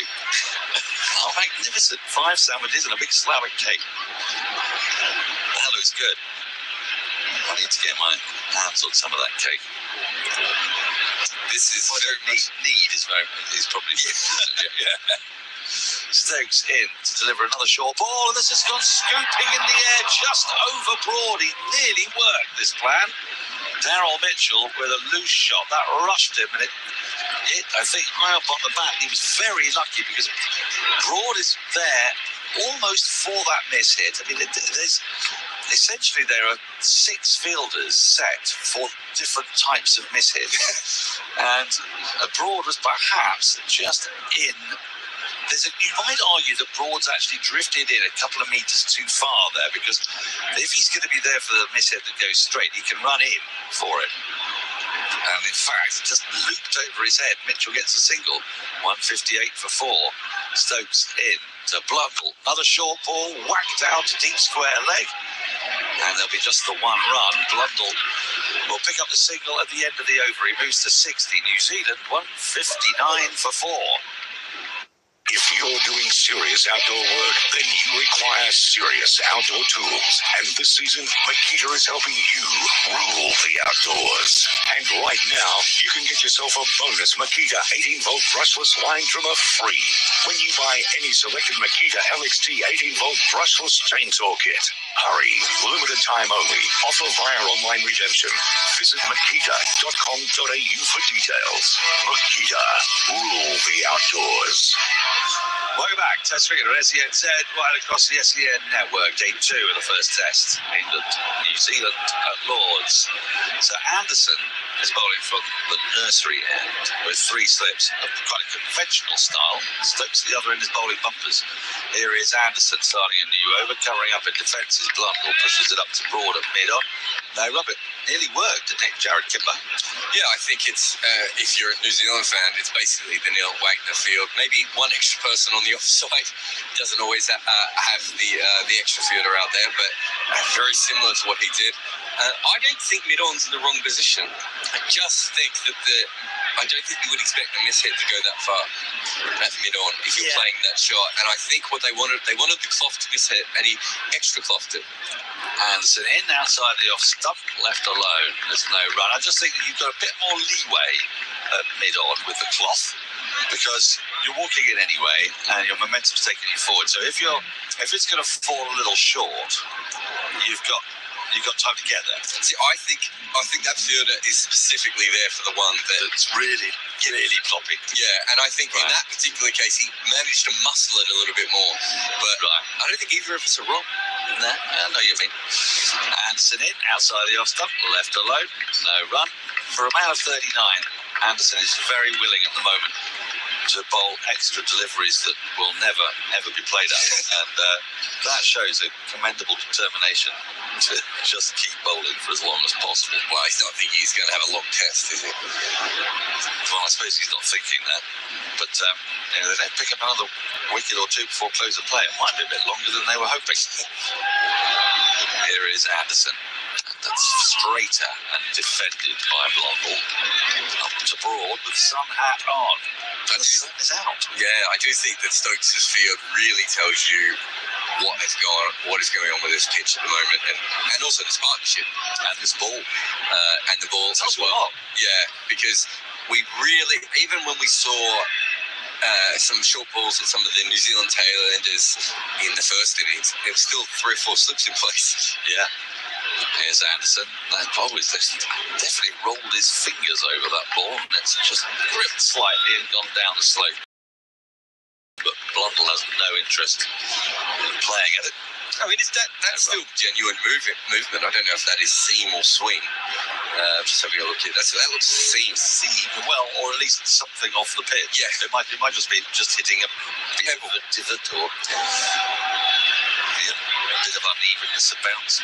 In again, and that moves once more. A little bit sharper, it felt, that delivery into the gloves of folks.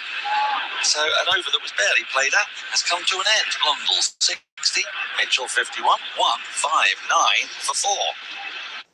The thrill of live sport is awesome. For the best access to the big time sporting events, talk to Ballpark Entertainment. AFL, NRL, he claims a try. Hospitality packages at the racing. The Money Bear wins the cup by even Money Cup by experiences overseas. Kentucky Derby. Rounds take Los Angeles. Ballpark Entertainment can get you there. Making memories. Ballparkentertainment.com.au. Welcome back, Test Cricket. SENZ, right across the SEN network. It's day 2. Another test match at Lords. Association with Razee, New Zealand's most trusted paint brand. Thought I hear Macca was talking it up before. Now, Broad's gone back a little bit, actually, at mid-on. Stokes starts a new over. He's going to bowl another short ball, and that's so short, it's flow through to folks. Slight problem with that might be that it's over shoulder height, so that's a wasted over shoulder height ball. But you're right, it's gone back, about 10 metres, 15 metres there? Might have done. Got a little bit less straight as well, I'd say. A little bit more in the mid-wickety area. Love to be feeling in the covers now. Yeah, God, it'd be marvellous. Just having a look at the crowd, taking it all in. If you were Hasib Hamid at this point, you would be sort of doing little dances as Stokes is in, short. Oh, and that's been hit in the air, just past Broad, very near to where he moved himself. There's a little bit more bad on that, but it will bring Mitchell 4 runs.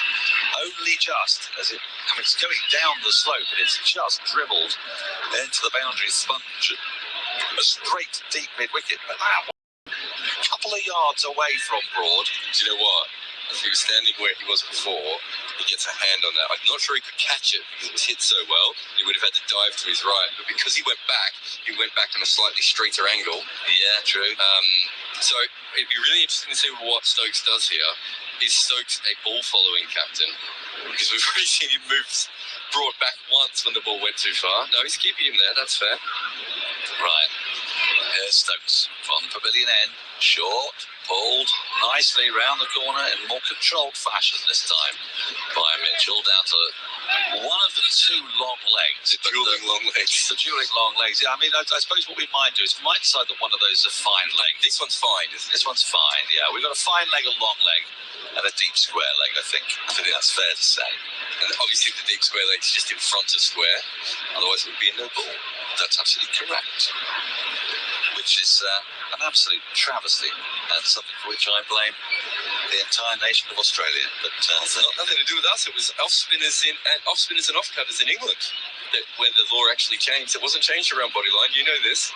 It's changed later with dreary off spinners following a leg stump line. Stokes in, short, pulled out towards the long leg, who is Zach Crawley, the lurch look-like. That's one more run, 164 for 4. Building your friendship with the Crawleys there. Oh, he has a certain lurching quality, doesn't he? He's large. He's thinking more of the sort of lugubriously equine fizzle. I think that's fair to say. He's a thoughtful man in repose. There is Stokes, fifth ball of the over. Short again. Pulled again. This time it might beat those two fielders. It does. Crawley running round to his left. Can't get there. That is expertly played. A superb shot from Daryl Mitchell to find that gap. And this is the big one between Bairstow and Crawley, between just forward square leg and that long leg. And although two, not half chances, but near half chances, well, they weren't chances of any kind whatsoever, but they were close to developing into a chance. Quarter chances. One a fifth. Yeah, but the New Zealanders are just taking it on. They're quite happy to do so, not ducking the issue. Stokes in, short. Oh, I say that. And he ducks the issue. End of the over, 169 for 4, Blundell 61. Mitchell has 60. We'll take another short break, and after that, Adam Collins is going to replace me. Serious outdoor work requires serious outdoor tools. And this season, Makita is helping you rule the outdoors. Right now, you can score yourself a bonus Makita LXT 18-volt blower free when you buy a selected Makita LXT 18-volt chainsaw kit. Hurry, limited time only. Offer via online redemption. Visit makita.com.au for details. Makita, rule the outdoors. SENZ Test Cricket for Rosine, the paper professionals use. Jared, I know you enjoy the work of CricViz and WinViz. When this partnership started to where it is now is quite a striking contrast. Anderson, you over on the way to Blundell on 61, goes back at the fence out to cover. So much so that when New Zealand lost their fourth wicket, England were at 65% to win this Test match. This partnership, which now sits at 113. Now, New Zealand are at 65%. Bit of symmetry there for you. It says how one session can change a game entirely.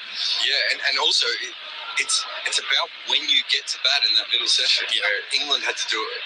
New Zealand had to do it yesterday with a bunch of wickets lost. Anderson bowls and playing from the crease again. He's Blundell, but this time wide of the man at point. They get a single. He's 62. It's 170 for 4.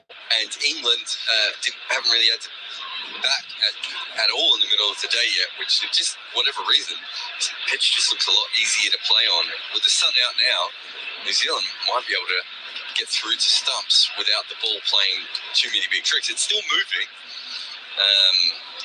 but it just seems a little bit flatter and a little bit slower now. England needs something. They need it soon.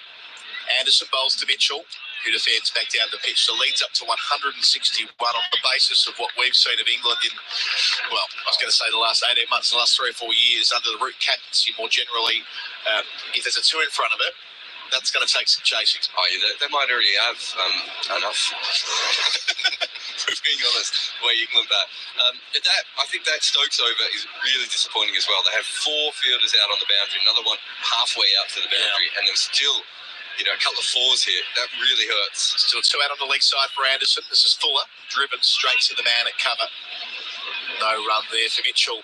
Because, the whole idea of having that many fielders out on the boundary is, especially with that short pitch bowling, you can bang the ball into the pitch a little bit and control the game. And unfortunately, they almost got a couple of catches, but didn't. And instead, it's gone for runs. Root's just come up to talk to Stokes. So England don't have a vice captain. And I think we have accepted by default that's Joe Root. Joe Root's effectively the vice captain. He's gone up and had a mid-over conference with his skipper. Anderson bowls back of a length, defended again by Mitchell. Anderson collects it in his follow-through. But that Root Stokes are very close, but it kind of makes sense. You wouldn't want to make Root the formal vice captain, but it's fairly clear that if Stokes stood on a ball, that'd be Root taking the armband temporarily. I can tell you the only change since that conversation is that after that last ball, Ben Stokes clapped his hands harder than I've seen him clap them in a while. Stokes out of cover. Now a deep point. That's the one change. Anderson up to Mitchell, delivers here, driving, and Stokes brilliant at cover to his right, saving 4. Mitchell got all of that. It ends Anderson's 15th over. He has 1 for 37, New Zealand, at 161 runs in front. They're 170 for 4. Hi, it's Adam Liao. Australian Made Week kicks off on the 6th of June, and it's time to celebrate and support growers all around the country. Buying authentic Aussie products with the Australian Made logo helps boost our economy, supports local business, and creates jobs right across Australia. So, look for the famous green and gold logo and buy something genuinely Aussie this Australian Made Week. Because Australian Made makes Australia. We got a second look at that Stokes stop on the Chemist Warehouse replay screen between overs. That was wonderful. Diving full stretch, one hand, dragged it in. It's the captain bowling again. This is wide down the leg side. No need for Blundell to play at that. Probably lucky for it not to be signalled wide. But he does get the note from umpire Goff. That's your first voucher of the over, son. And your worst one. Yes. So they had a deep point out for Jimmy Anderson bowling to Daryl Mitchell. Has he hit the ball through point much? I kind of feel like everything's gone through covers or through square leg for him. Yeah, it's been more Blundell playing in that direction rather than Mitchell. Stokes to the crease here. Pavilion end. Short once more. Gets plenty of it down towards fine leg, helping it on its way down to Matty Potts. They get a single. So one of 3 men out on the leg side. Ordinarily, fine leg wouldn't be that fine, but they've also got a deep backward square. So 2 men patrolling the pocket, if you like, given the configuration of this ground. And just in front of square, that's Johnny Bairstow in for Father Time. It's like he's arguing with someone in the crowd just at the moment. Did you see that? That's unlike Johnny. That last one went to the finest leg. Now, this is the other interesting thing. He's tried this bouncer theory so far, and I get it, and it's got the Neil Wagner feel, but he's been bowling over the wicket. Generally, you bowl around the wicket, and so he's now coming around the wicket. And he's now got a third man. No, he had the third man before. I think the third man's moving, though. And because I think part of the reason is it's probably... I think the idea is you can go with the ball if it's coming over the wicket. Stokes around the wicket to Mitchell. New line of attack, gets it fine again. So Potts is in the game once more. He charges it, keeps it to 1, doesn't keep it to 1. Committed running from Mitchell there, insisted on the second, moves to 62, 173 for 4 the score. Yeah, I think the theory is that it comes slightly more from out of your eye line, but also it's harder to keep it down, which is part of why Neil Wagner works is with his particular bounces, because he's obviously generally coming from that angle. But Stokes had tried over the wicket so far. He's now trying around the wicket. I can't imagine he's going to bowl too many more overs of the short stuff, unless he gets success probably in the next couple of balls here. It's his 7th over. Stokes bowls here on the pull shot. Mitchell carefully placing it down to Zach Crawley at the middle of the 3 men out. The second fine leg, the square of fine leg, describe it as you will, up at 88 mile an hour. Yes, we saw Stokes turn to this quite early at Adelaide during the Test match against Australia in December. He was criticised for it, that they pulled this lever too early. I suppose a bit different here that they are into the 58th over. I'll just make that the 59th over, sorry. And they need a wicket urgently. The lead's up to 165. Stokes wide of the crease, round the wicket, well wide of off stump. left alone by Blundell, and then Folks has to dive across him in front of where first slip would be, but there's just one catcher in that region when Stokes is bowling. Joe Root at about third slip. Got some texts in as well, Jared. In fact, I might come to those in the next over, but keep them coming in on 8833 thanks to the Spirit Hospitality Group. Check out the Fox Auckland's #1 sports bar. Where are you listening in New Zealand? What's your name and where are you listening? And you go in the hat for the $25 voucher, which we're giving out every session of this series. Thanks to the Good Spirits Hospitality Group. Stokes to finish, the 59th over. Delivers, it's full, but down the leg side. Blundell tries to clip it, doesn't make contact. Folks again having to dive, this time to the left. End of the over, 174 for 4 New Zealand. So what sporting events are you excited for? AFL? NRL State of Origin? He's going to score the try. Ring racing? Very elegant. The Mighty Bear wins the cup by 4. International touring sports events? Finals go save magnificently. Ballpark Entertainment can get you there. Ticketing, corporate suites and money can't buy experiences. Get the best access to the best sporting events with Ballpark Entertainment. Making memories. ballparkentertainment.com.au. Adam Collins and Jared Kimber with you on the call. There's another sort of mid-pitch meeting. This time it's between James Anderson, Joe Root, Ben Stokes, so the senior thinkers there. Is that Joe Root coming up to Anderson to tell him the thing he told Stokes and Stokes didn't tell Anderson? Yeah, well, or is that a whole different theory? I'm trying to detect any change in the fields here. I mean, they're taking their time, Stokes and Anderson. They brought in deep backward square leg. I say that, and they're now moving him back out. So someone brought him in. Oh, no, he's staying up in the ring. So Alex Lee's a mid-wicket. They had a fine leg and a deep back square.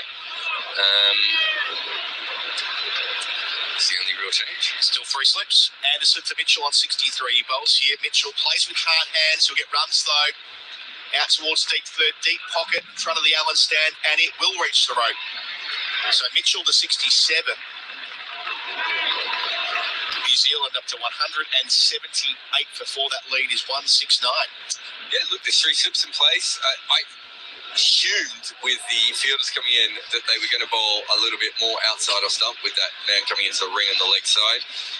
Perhaps Mitchell was the same, and he just pushed it back and got the outside edge. But there's still movement and there's still edges here. It's just that at one end they're trying to bang the middle of the pitch. Anderson to Mitchell, back of a length, defending out to cover. Yeah, so 8 boundaries apiece for this pair now. Mentioned those texts, we could whip through them before Jeremy replaces you. We've got Naomi in Wellington.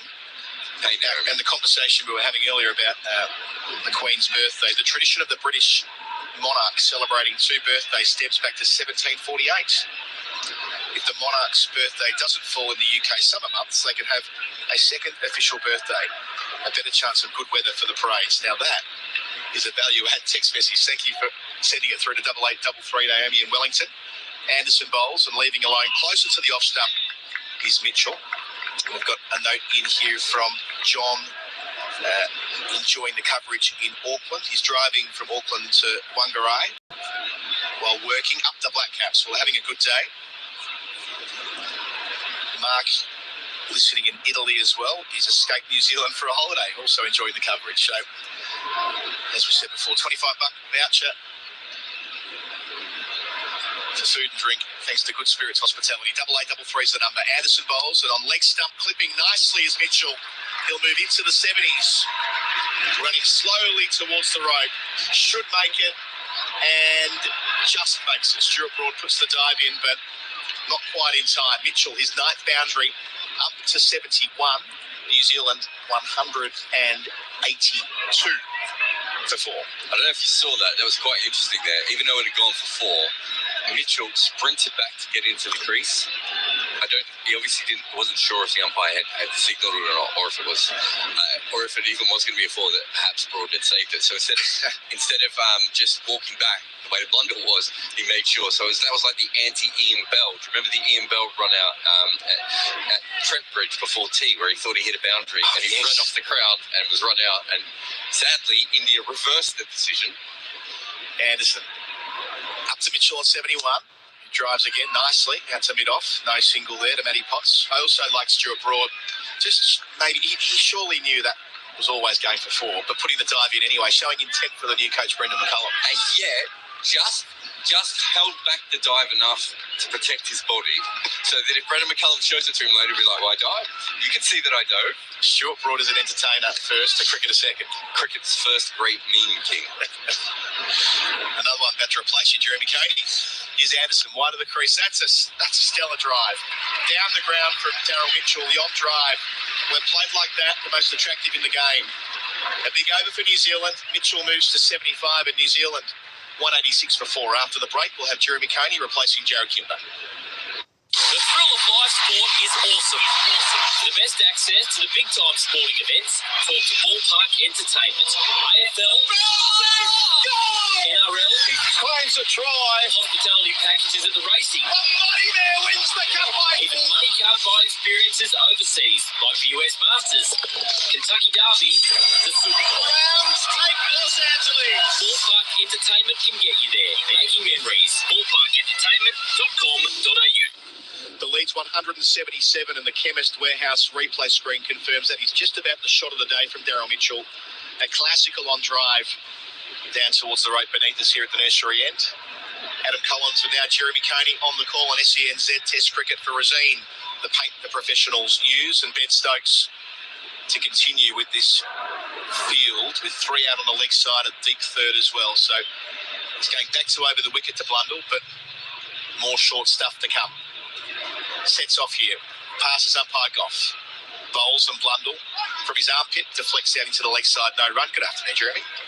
How are you? There we are. I'll turn on my microphone. We're there now. Well, I mean, the enforcer. Stokes the enforcer. You do wonder whether he's better than that. He got the ball to swing. I know he only had 4 overs. There was quite a bit of difference between his bowling load and the other seamers. But he's come in with some ideas. There was a couple of strokes from Mitchell. Stokes to Blundell here, way short, wide. It'll have to be signalled a wide, and it is. So that's the second time he's really miscued with his bouncer in the space of a couple of overs. And it nearly brought about the change in the wicket that he felt that England needed. Didn't happen. And you do worry, there's a little bit, he's had a bit of a history of injuries, hasn't he? Yep. And it's hard on knees, it's hard on backs doing this. To the crease again, Stokes short down the leg side, and Blundell had a go at it, but didn't get anything on it. Folks diving away to his left. And I don't know what you think, but I think this pitch now, the hardness is gone. It looks a much more placid surface to me. And so it's coming fairly lazily. He's also bowling to 2 guys. I like the way that New Zealand are actually taking it on. Yep. A lot of teams with 3 men out, as soon as they see that, they say, nah, you're going to let it go. But they haven't. They've kept playing the stroke. They're leading by 178. Stokes here, Fuller, played out to the offside by Blundell, no run. That's right. I mean, that's been the feature of this innings, isn't it? They've looked to score the whole time. And so the danger with this sort of policy, inevitably you're going to bisect a couple of those fieldsmen and get the odd boundary. And so the score just keeps on mounting and mounting as you go. And the runs are coming much more quickly because of that. See, we're 7 overs for 42 now from Stokes. And so that's the question in my mind. When runs have been relatively hard to get so far, they're coming quite quickly now. Stokes up to the crease, full again, attacking the stumps of Blundell, who defends out towards mid-wicket, no run. So I guess those are my feelings about using this at the moment. I'd like him when he's round the wicket, bowling it rather than over. He's got to keep getting the ball up to a height that is tricky, where it's got to be up around that neck height. And if the angle is across him, like a left arm, like Wagner, for example, yes, you've got to also do it very, very accurately. Stokes in a good scrap with Blundell here. It goes short. Blundell, as you say, tries to take it on, doesn't make contact. But had he made contact, it was going to be along the ground, hitting from up to down. He's a good hooker. He's a former opener. He got that 100 in Melbourne where he took on you know, all the the Aussie quicks, and he played them extremely well. So this short ball doesn't really worry, and he's looked proficient at the stroke. He gets nice and high and he comes down on it. Not quite the man to try it, I don't think, with. So just the wide from the over so far. Stokes to complete it. Bowls here. Blundell goes again at the short ball for a single down to one of the three men out in the deep. Zach Crawley. The middle of the three rather. End of the over. Blundell retains the strike. He's 64. The lead's up to 179 with New Zealand 188 for 4. On the SEN app, check out the SENW channel with stars of women's sport at home and abroad. Daisy Pierce, Katie Brown, Stephanie Brance. Plus, on the SENW channel, we cover AFLW, Rugby League, W League, netball, cricket, and track the female stars of horse racing and more. For the latest news, interviews, and catch-up podcasts with the biggest names in women's sport, jump on the SENW channel. Download the SEN app now. Drinks have been taken here at Lord's. Final session of the third day. New Zealand started this final stretch at 128 for 4. And they've done pretty well, it must be said. They've got it up to 188 for 4, so they've added 60 runs across about an hour and a quarter. Blundell and Mitchell both passing half centuries. Blundell on 64 from 133 deliveries, and Mitchell 75 from 129, overtaking Blundell in the last couple of overs. He's got 10 boundaries now. This pair came together when the score was 56 for 4 just after lunch, and it wasn't unreasonable to think this could be over in a hurry. One more wicket there and England could have been in a position to steamroll New Zealand the way they did yesterday, but this pair have added 132. They've turned the game around. They're in the lead by 179, Jeremy Coney. If that lead ends up, as we were saying with Jared Kimber before you came back into the box, well above 200. Well, we know that England are so fragile with bat in hand. We saw it yesterday afternoon. New Zealand's fast bowlers will back themselves here at Lord's. The only counter to that for me is that, as I mentioned just a moment or two ago, is that the pitch has changed. The nature of the surface seems to me to have calmed down a little bit, and I think, if anything, it's keeping it a tad low at times, especially at the nursery end. And so I just think if New Zealand can get to 260, 250 ahead, and then they could have some of those heavy hitters, like a Southey, like perhaps de Grandhomme, and a Jameson in that lower order. If one of those three can come off, basically, right? Yeah, and get a 35 or a 40. That, I think, would push New Zealand into a stronger position. 250, I think, is about par, looking at the surface now. So far, they've gone for all seam, with the exception of a quick blast from Matt Parkinson before the tea break. How do you think this out if you're the England captain, Ben Stokes? Well, I think at the moment, because the other seamers have kind of got about 16, 17 overs each, and Stokes has been the one lagging as a fourth seamer, but he's now going for quite a few runs and taking quite a bit out of himself. He really has to look and trust Matt Parkinson a bit.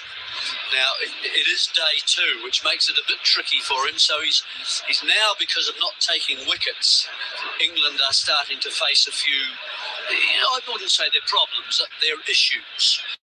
And maybe he has to try Parkinson at each end. He's tried swapping his seamers around. There is still quite a number of overs to go, I would say, until that next new ball. So who is going to be using that new ball? Probably Anderson. You'd want him to be one of those two. Second one, maybe Potts, or you could, either that or Broad. So you need to be looking after those two to maybe kind of finish the day off quite nicely. So other than that, you've got to keep the old ball going. And so those are the issues. Those are the things that I think as a captain you start thinking about. How can we manipulate our bowling resources so we can get through this day in the best way possible? But at the same time, we don't want to be wasting the overs that we've got now. Evening, Jeremy. Nick Estragani here, replacing Adam Collins on the call, and we have got a change in bowling here. Jeremy, it's going to be Stuart Broad once again, replacing Jimmy Anderson, this time from the nursery end. So, not same old. Yeah, exactly. Not the leg spinner, you see. And I think you just got to ask, maybe the fact that the slope might help the leg spin a wee bit against the right-handers. That you want to give as much chance as you can. I know the breeze looks as though it might not help him, the leg spinner, quite so much.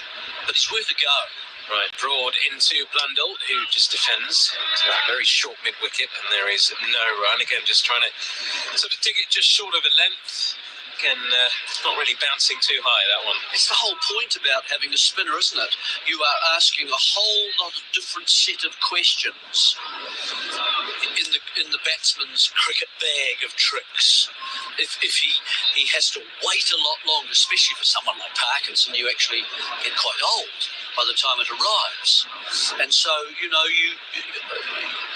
got to be asking those questions. Wilson again, outside the off stump, and left well alone by Blundell this time. Yeah, he gives it a lot of flight. He asks those questions. He asks the batters, invites them, I suppose, to play over the top and try and attack him. And we saw a bit of that intent, didn't we, earlier on from Blundell in particular. Yeah. And that attacking intent can bring wickets if you've got the right field in place. Yes, it can. We didn't see him bowl many wrong-uns. I didn't see him really.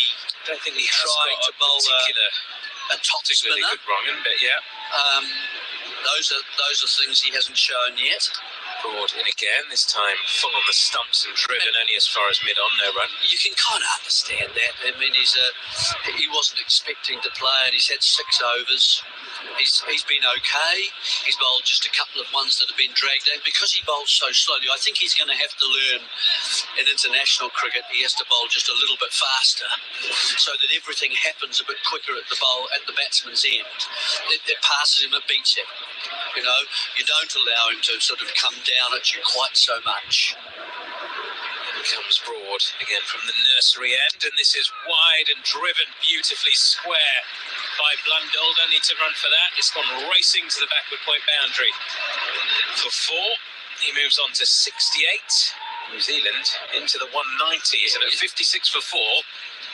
We didn't expect this, did we? No, this has been the partnership that we've been mentioning that might change the game. So far it hasn't. Well, it certainly changed the game, but that one's in the air. It's not quite as controlled, a sliced kind of square drive. See, the foot doesn't get across. It's quite hard. It's quite a wide delivery, but it freed the arms. There's no one on square, so it's a safe shot. How does Broad respond to that? This one is just a delivery outside the off stump. Left alone once more by Blundell. They've left very well, these two, in this partnership, which is now worth 136 runs between the two. 192 for 4 they are. They lead by 183. Blundell 68 from 138. Mitchell 75 from 129. It certainly changed the context of the game. I mean, I heard Jared sort of jokingly saying earlier on they might have enough already. Well, the way England have been batting in recent times, that could be true as Broad comes in. Final ball of the over, it's wide again, and this time cut away with some style by Blundell. What a shot that is to the square point boundary. Just looking at the Chemist's Warehouse replay, Jeremy, and that is more authoritative. It certainly is. This is the bonus of batting for the 139 balls you were talking about. You start getting bowlers who become a bit tired. Even though they're fit, suddenly 18 overs that you're bowling, and the ball's getting older, and he gets 2 boundaries off this over, and that's actually yummy as far as he's concerned. We have got a change in bowling, and finally we are going to see Matt Parkinson back in the attack. Has bowled the 6 overs, as we mentioned earlier. So far, Test debut, of course, Test cap number 705 for the man who plays for Lancashire. None for 21 so far from his 6 overs, as You said, Jeremy, not really seen a wrong 'un from him so far. We've seen the odd one drift in there, haven't we? And there hasn't been a great deal of turn, so there's the odd one just straightening and just turning, gentle leg spinners, but they have still got a leg slip in place for the one that just drifts into the legs and doesn't turn. Well, he's there for the wrong 'un too, isn't he? Yeah, but I don't think he has a particularly good wrong 'un. In fact, he's moving back now. The leg slip is moving back to a short, fine leg now. That's for the sweep stroke. The best bounces a bit more, gets a top edge. In comes Parkinson, and this is down the leg side and hit to that man at short, fine leg, and there is no run. Mitchell, it is on strike at the moment. Beaton on 75. So we've got a deep extra cover on the boundary, mid-off and mid-on are up. So inviting the shot over the top. There's a man, a deep square leg as well. And he's down the track this time and gets it down towards deep backward square leg. It will be cut off by the sweeper on the boundary, and Mitchell will get back for a couple of runs. So that's what they're trying to do, aren't they? Just tempt him to go over the top, down the ground, make a mistake, and almost a mistake there. Yes, it was. It was. So that's the value of trying your leg spinner. Trying to get the batsman to lift the ball. Didn't quite get to it. He got a very thick inside edge. He got a couple, but he was lucky. Parkinson again floats this one up, this time on the off-stump line, and just defended back down the pitch by Mitchell. You always feel Mitchell wants to hit to those treetops over there. Just beyond the stands, yes. That's right. Comes again from the pavilion end. This is defended into the leg side. No run once more, just getting to the pitch of the ball, smothering it. 4 balls bowled in this over. Parkinson's second spell, none for 23. A couple of balls remaining in this 7th over of his. And he comes again. This one is really floated up outside the off stump. Better turn as well, away from the right-hander. And Mitchell not interested in engaging. Still that slip in place, of course, and a little bit of turn as this one is defended to extra cover. And there is no run, so end of the over. New Zealand now leading by 189. They are 198 for 4. $100 just for switching your internet provider? Switch your internet to Mate and enter the promo code MATE100 on sign up to get $100 credit on your account once connected. You heard right. Get $100 credit just for switching and connecting internet with Mate. Be quick, limited time offer. Visit letsbemates.com.au or search Mate online. Credit applied 28 days after activation. Terms and conditions apply. SEN Test Cricket with Resine, New Zealand's most trusted paint brand. We've got a mid-pitch conference here between Captain Ben Stokes, Matty Potts and Stuart Broad. The Broad's going to continue here. He's got 1 over in this latest spell of his. 18 overs in the innings in total, 1 for 40. For the big man from Nottinghamshire, headband on, as usual, the white headband. More for look than substance these days. Blundell on strike here. Really good partnership between Tom Blundell and Daryl Mitchell, worth 142 runs. Remember, New Zealand 56 for 4 at one stage in this second innings. Now 198 for 4. As Broad makes his way in from the nursery end, delivers just short of a length and just worked into the leg side out towards mid-wicket for a single. Was thinking about playing the full-blooded pull shot at that Blundell, but wasn't quite short enough in the end, so just worked it into the gap there for a single. 199 for 4. Nikesh Shrigani alongside former captain of New Zealand, Jeremy Coney, alongside me. And, Jeremy, everyone listening in New Zealand will be a lot more relaxed at the moment, aren't they? They'll be pleased to hear that resurgence from New Zealand. Yeah, it's about 6:30 in the morning there.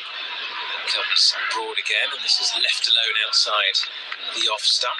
People getting up on a Saturday morning. Well, I mean, it's a little bit early anyway, isn't it? 11 hours difference. Yeah, it's a little bit early for 4:30. Yes.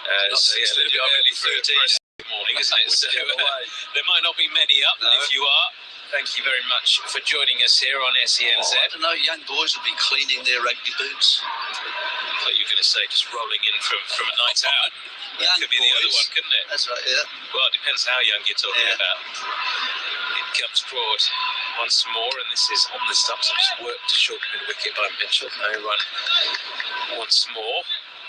Yeah, this is turning into an extremely good day for New Zealand, particularly these last two sessions as well. We said how important the middle session was, and for New Zealand to make it through that relatively unscathed, and for these two to just spend time out there and bat. I mean, the conditions are decent, aren't they? Somebody just needed to spend time digging, and this is what they're doing. Yeah, it's been a very good partnership. Broad delivers again outside the off stump, again left alone through to Folkes. There is no run. I mean, they both similar kind of games, really. They both like to drive, don't they? Through the covers. Perhaps Blundell plays a bit squarer than Mitchell, who likes to hit more powerfully straight down the ground. Both of them like the horizontal pull strokes. So here's the ball. Here's the change of ball. No, it's going through. Yeah, the umpire's just testing it with those keep going with that devices they've got. Just make sure the ball goes through the holes cleanly, and it is. Stuart Broad just asking the question politely. New Zealand had a change of ball, of course, when they were bowling in England's innings. New ball did a little bit more as Broad is in on the stumps. It's defended to short mid wicket once again for no runs. Still 199 for 4. I mean, when you're batting in this kind of situation, they've kind of done the hard work up until now. A partnership of 143. Yes, they ideally love to carry on, and both maybe eyeing up hundreds at this stage. What would be the conversations between these two? If you were out there, what would you be saying to your partner? Just keep geeing them up? Are you a motivational speaker out there? No, but just keeping them going. And then other little thoughts about where runs are. There's a single there. Keep your eye open for that. Broad in again. This is defended off the back foot into the offside, and there is no run. End of the over. We'll pick that up in just a moment. Jeremy with New Zealand 199 for 4.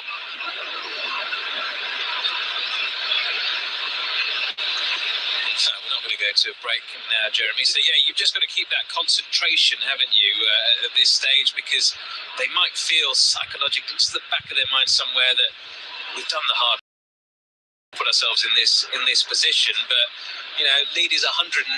All of a sudden, you have a little mini collapse here, and absolutely, England are chasing less than 250, and they might fancy that. They might not. I mean, given the way that England have been batting, but you know, under 250, and England will give that a go. And you know, new captain as well, new style of playing. Stokes can get. I mean, how many games has he won from unlikely situations? Could perhaps do it on his own. So keep yourself going. Yeah. There's a sense of we've done it, but we haven't got there yet. It's going to be Parkinson again from the pavilion end. He comes, delivers, and Blundell just defends gently back down the pitch. No run. And I think there are other discussions about what each bowler seems to be trying to do and how to cope with that. You play this very nicely. Good, keep that going. Nice stroke last. There's some good stuff you're throwing in as well to each other. Parkinson again floats one up on the stumps this time and just work gently into the leg side. No run. If there's any problem with running between the wickets, we're talking about that as well. Watch out, he's left-handed, remember. There's all those kinds of things. Parkinson outside the off stump, and it's driven powerfully to Ben Stokes. Was that a drop? There's a bit of an ooh and an ah from the crowd. I think that was a crowd catch. Crowd catch. It was a full toss, just hit straight into the ground. Ben Stokes signalling to the crowd as well with his finger in the air, but didn't catch the ball, did he? Parkinson in again gets the ball on the full, and this time drives beautifully down the ground. That's going to be 4 towards the pavilion. Right, bit of footwork there from Blundell, trying to overhit it as well, just placed it, timed it down towards long on, and that is the 200 up for New Zealand as well. Another round of applause here from the appreciative fans. And that's the issue for Parkinson at the moment, isn't it? That big. And if you're playing against batsmen who don't want to move their feet, that can work. Parkinson in again.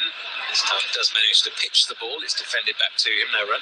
But these two are prepared to just skip down the wicket and shimmy to get it on the full. Once you do that, of course, doesn't matter how hard you spin it, you've really got to be spinning it hard so it beats you by the drift. Final ball of the over again comes down the track and this time hits it straight to mid-on. And there is no run. So certainly looking to target Parkinson here. Blundell on to 77, Mitchell 77 at the other end. New Zealand lead by 194. They are 203 for 4. Everyday first responders support our community. In 2022, it has become apparent just how much they do, responding to bushfires, floods, natural disasters, and COVID-19. On June 8, write a message of support on social media or say thanks in person to the people who protect and care for us. Thank you. 2 words with enormous meaning. Share your message of support on your social channels by using the hashtag. Visit the Gratitude Gallery. thankafirstresponder.com.au. SEN Test Cricket with Razine, the Pink Professionals use. Back with Nico Shrigani and Jeremy Coney here at Lords as Stuart Broad continues from the nursery end into Daryl Mitchell, who defends to extra cover, and there is run this lead 194. Jeremy, I suppose psychologically, once you get to that 200 mark as well, you can set yourself little targets once again, can't you? But psychologically, from a New Zealand point of view, that is the first landmark achieved almost, just 600 runs away at the moment. Well, that's a help. Yeah. That's really, I think these two have got to start thinking about over by over and making their way towards to stumps tonight. Broad again, and this is punched off the back foot, but Stokes at extra cover, no run. And they haven't, I mean, these are players after 7 months who haven't batted this long. They would never have batted this long in the nets. And there's nowhere else you can really practice batting for as long as they have here. So they're into some slightly new territory. And it only takes one moment. That's what's so hard about all this, is that it only takes a second's error and thinking you've been seduced into playing into a certain area. You say, oh, I think I can do that. And it comes forward again, and this is again defended back to him. And there is no run. So, yeah. It's been an interesting time because, I mean, you've got Broad, Anderson, Potts, and then Stokes himself, and they've been from either end to end. They've worked basically the New Zealanders over as they did in the first innings, but without perhaps the success. And they've become gradually more and more fatigued as that's occurred. Charges in once more. This is on the pads and it's flicked around the corner down towards fine leg. It's going to be cut off. Parkinson down there, and they are back through the 2 more runs. 205 for 4, the lead 196. I mean, so we're seeing that there, aren't we? Yeah. I mean, right there is a perfect example of it. We've seen 2 fours on the last boundary off, one out wide, a drive, square drive for 4 by Blundell, and then a cut by Blundell for another boundary. Now he's gone leg side. He's picked off for 2. So these are just signs of fatigue. That's all it is. And he's 35. He comes again, Broad. This is outside the off stump, left alone by Mitchell. There's a softer ball. It's not bouncing so much. There's not the movement that you get with the newer ball. Ball isn't carrying. You see, that's not really going through to folks at any particular express pace at all. So his ball is slowly getting down. His pace has gone down from the 80s. So this is where you can actually, as a batsman, if you want to, you can come out and stand in different positions to try and disrupt his length. There are a number of options for a batsman now, but you've earned those things. Broad in again, this time on the legs, and work gently to short mid-wicket. No run once more. And I think you just keep reminding yourselves of that. Well done, we've done this. So that is the end of that Stuart Broad over. New Zealand leading by 196, 205 for 4. Are we now 18 minutes to 6 at the local time? The other thing, Nikesh, is that now if New Zealand can get at Parkinson, in his debut test match, wasn't expecting it, drove down, stopped at the supermarket on the way. And the service station. Yeah, you know what Keel services. And, yeah. Probably had a Actually, there was someone I noticed who said, Keel's not really the right one to stop at. It should have been this. And wrote another station. It'd be much more in the middle of the trip, rather. Yeah, Keel's quite close, actually, to Manchester. Yeah. Only about an hour or so away. And he comes again, and this is Blundell defending into the offside, and there is no run. I mean, it depends when you need your fuel or whatever it is. He drove down, didn't he? He might have had a nearly empty tank and needed to fill up, or just get himself set with some supplies for the way down to London. But he's here. Cap number 705, and he comes again. This time he's down the track as Blundell, manages to beat that short mid-wicket. Slight fumble there, allows them through for a single. 206 for 4. It's just that in-drift again, isn't it? Just that in-drift, getting the ball on the full as well. Yes. 150 partnership between these two. Tom Blundell and Daryl Mitchell coming together with the score on 56 for 4 in all sorts of trouble. And they have taken the score onto 206 for 4. Just a gentle shake of the hands between Mitchell and Blundell. A punch of the gloves. Mitchell 79, Blundell 78. And appreciated by their teammates. Parkinson then in again from the pavilion end, and this is on the leg side and just flicked out to deep square leg for a single. That is the next thing, though. If they can then work out, look, if we can actually now knock Parkinson round for singles without taking big risks and getting 4.5 and over from him. And he comes again, and this is defended dead into the pitch, no run. Because it is a day 2 pitch, and he shouldn't be getting loads and loads of turn either. And so you put pressure on him. Now, what does Stokes do then? He's now got to return to his seamers who have been bowled quite a lot anyway. Parkinson delivers, and this is another whip shot into the leg side from Blundell. Can't get it past mid-on. No run once more. 1 ball left in this over. I mean, there's 14 overs remaining in the day theoretically after this. We're not going to get through all 14. We can go and play another 45 minutes in today's play. Second new ball due just before that, as this is defended into the leg side. So they're probably not going to get through to that either. But end of the over then. Matt Parkinson bowls his 9th. New Zealand now lead by 198 runs. There's going to be a change in the commentary as well, as Daniel Norcross replaces me after this break with New Zealand at 207 for 4. Everyday first responders support our community. In 2022, it has become apparent just how much they do, responding to bushfires, floods, natural disasters, and COVID-19. On June 8, write a message of support on social media or say thanks in person to the people who protect and care for us. Thank you.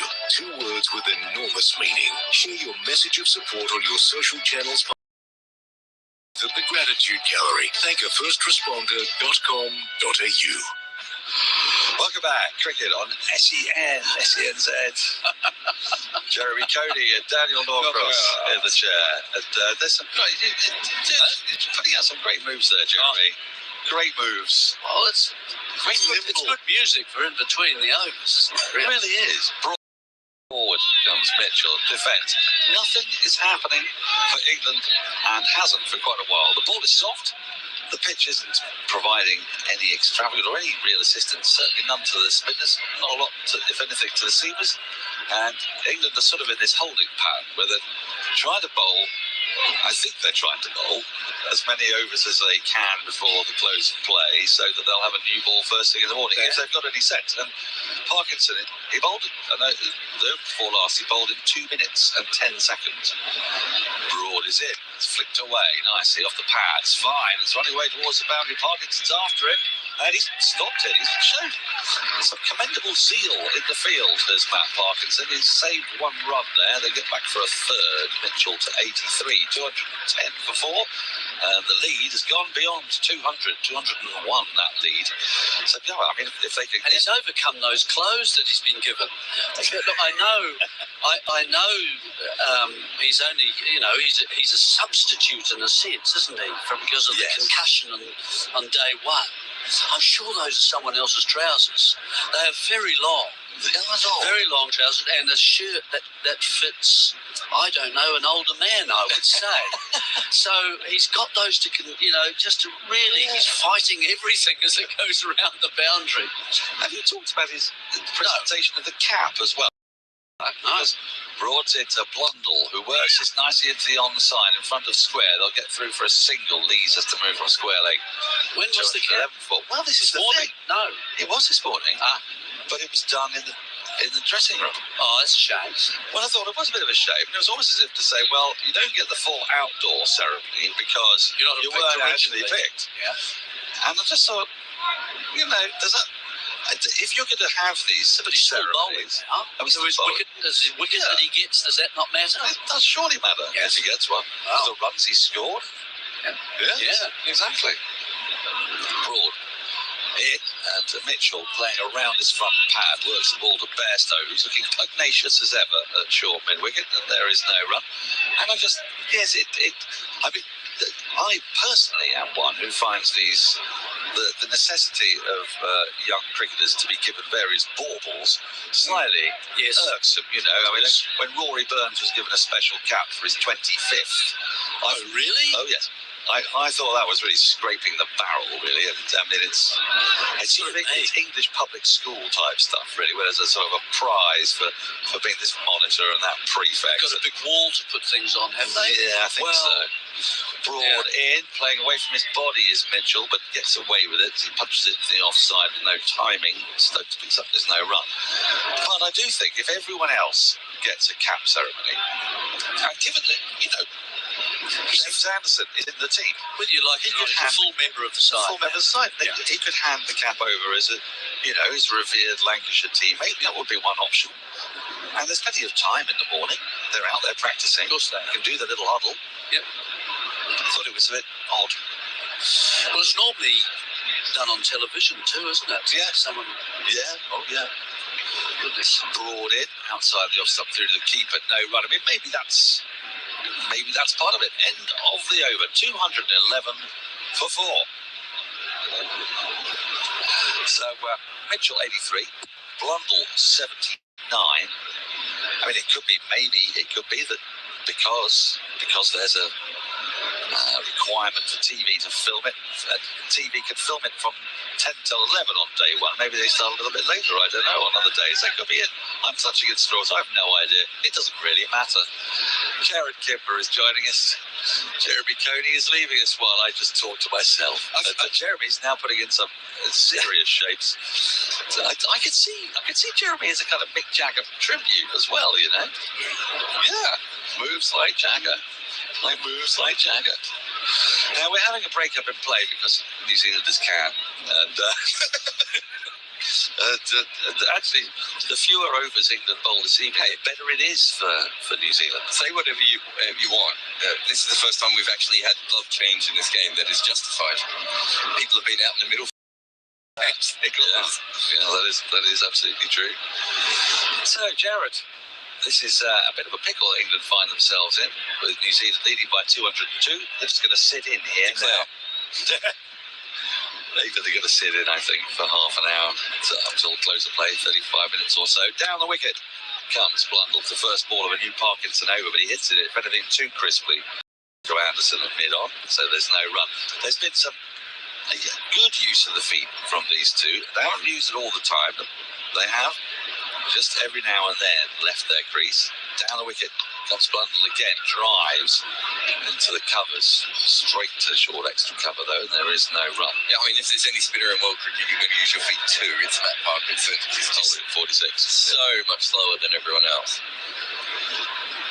Here he is once more, and that is another slow delivery that's played off the back foot, a little bit shorter.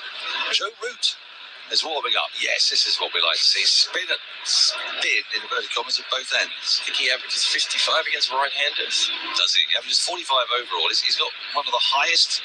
He's got one of the highest averages for a bowler who is a genuine all-rounder. He averages 49 with the bat, 45 with the ball. He has 45 wickets as well, you know. Parkinson in, back into his crease goes Blundell, pushes a back foot drive up to Anderson. There's no run. Gets through the overs really quickly. Does Parkinson, when they're not having to retrieve the ball, but they mostly haven't had to. He's going at, well, exactly 3 and over at the moment. Slip is in. And so it's Parkinson who drives, using his feet, comes down the wicket, shy at the stumps at the non-striker's end. Is unsuccessful, but I think Blundell was home anyway. And with that, moves to 80, 212 for 4, the lead 203. He went the scenic route there. He went around Parkinson, who was well within his right to stand in the way, but instead of running up the side of the pitch, he sort of ran around it. But I think he would have been in it anyway. Yeah, I'm not sure hitting the ball straight to the right hand of a fielder is the best way to get a single, but very deeply set. Maybe just but he hit it quite hard. He hit it quite hard, yeah. Last ball of the over is defended with a thin inside edge, rolls fine, and Root, with that rather eccentric running style, chases after it like a man who's just got off a horse in a desert. 214 for 4 at the end of the over. Every day, first responders support our community. In 2022, it has become apparent just how much they do, responding to bushfires, floods, natural disasters, and COVID-19. On June 8, write a message of support on social media or say thanks in person to the people who protect and care for us. Thank you. 2 words with enormous meaning. Share your message of support on your social channels by using the hashtag. Visit the Gratitude Gallery. thankaFirstResponder.com.au. Welcome back. SENZ Test Cricket right across the SEN network. Day 2 of the first test between England and New Zealand, live from Lords in association with Razine, the bait the professionals use. They do. Talking about professionals, Joe Root's coming on to bowl. So what we'd like to see, spin at both ends. We've got 35 minutes before the close of play today, and irksomely 69 overs have been bowled. So they want to get through. If they can get through 9 or 10, yeah, that's the idea, isn't it? It's not inconceivable. Not 9 with the spinners on, I think is conceivable here. I was going to say rush through, but Root has spent an inordinate amount of time with his field here. I mean, his actual over will take about a tenth of this conversation. He's I don't want that. I don't want him at point. Oh no, but there's none worse than Dipti Sharma. Dipti Sharma, I swear, bowled a 14-minute over at the World Cup. How's that possible? Oh, it's possible if you insist on having a lengthy chat with Mitali Raj after every ball. Problem with Mitali Raj, she's got a lot to say as well. Like, she's got she's well read. Yeah, roomy. Yeah, she's really going to think about. Oh yeah. Also, she's in no rush when she bats. She's in no rush at all. And why should people be in a rush? I mean, that's what cricket's all about.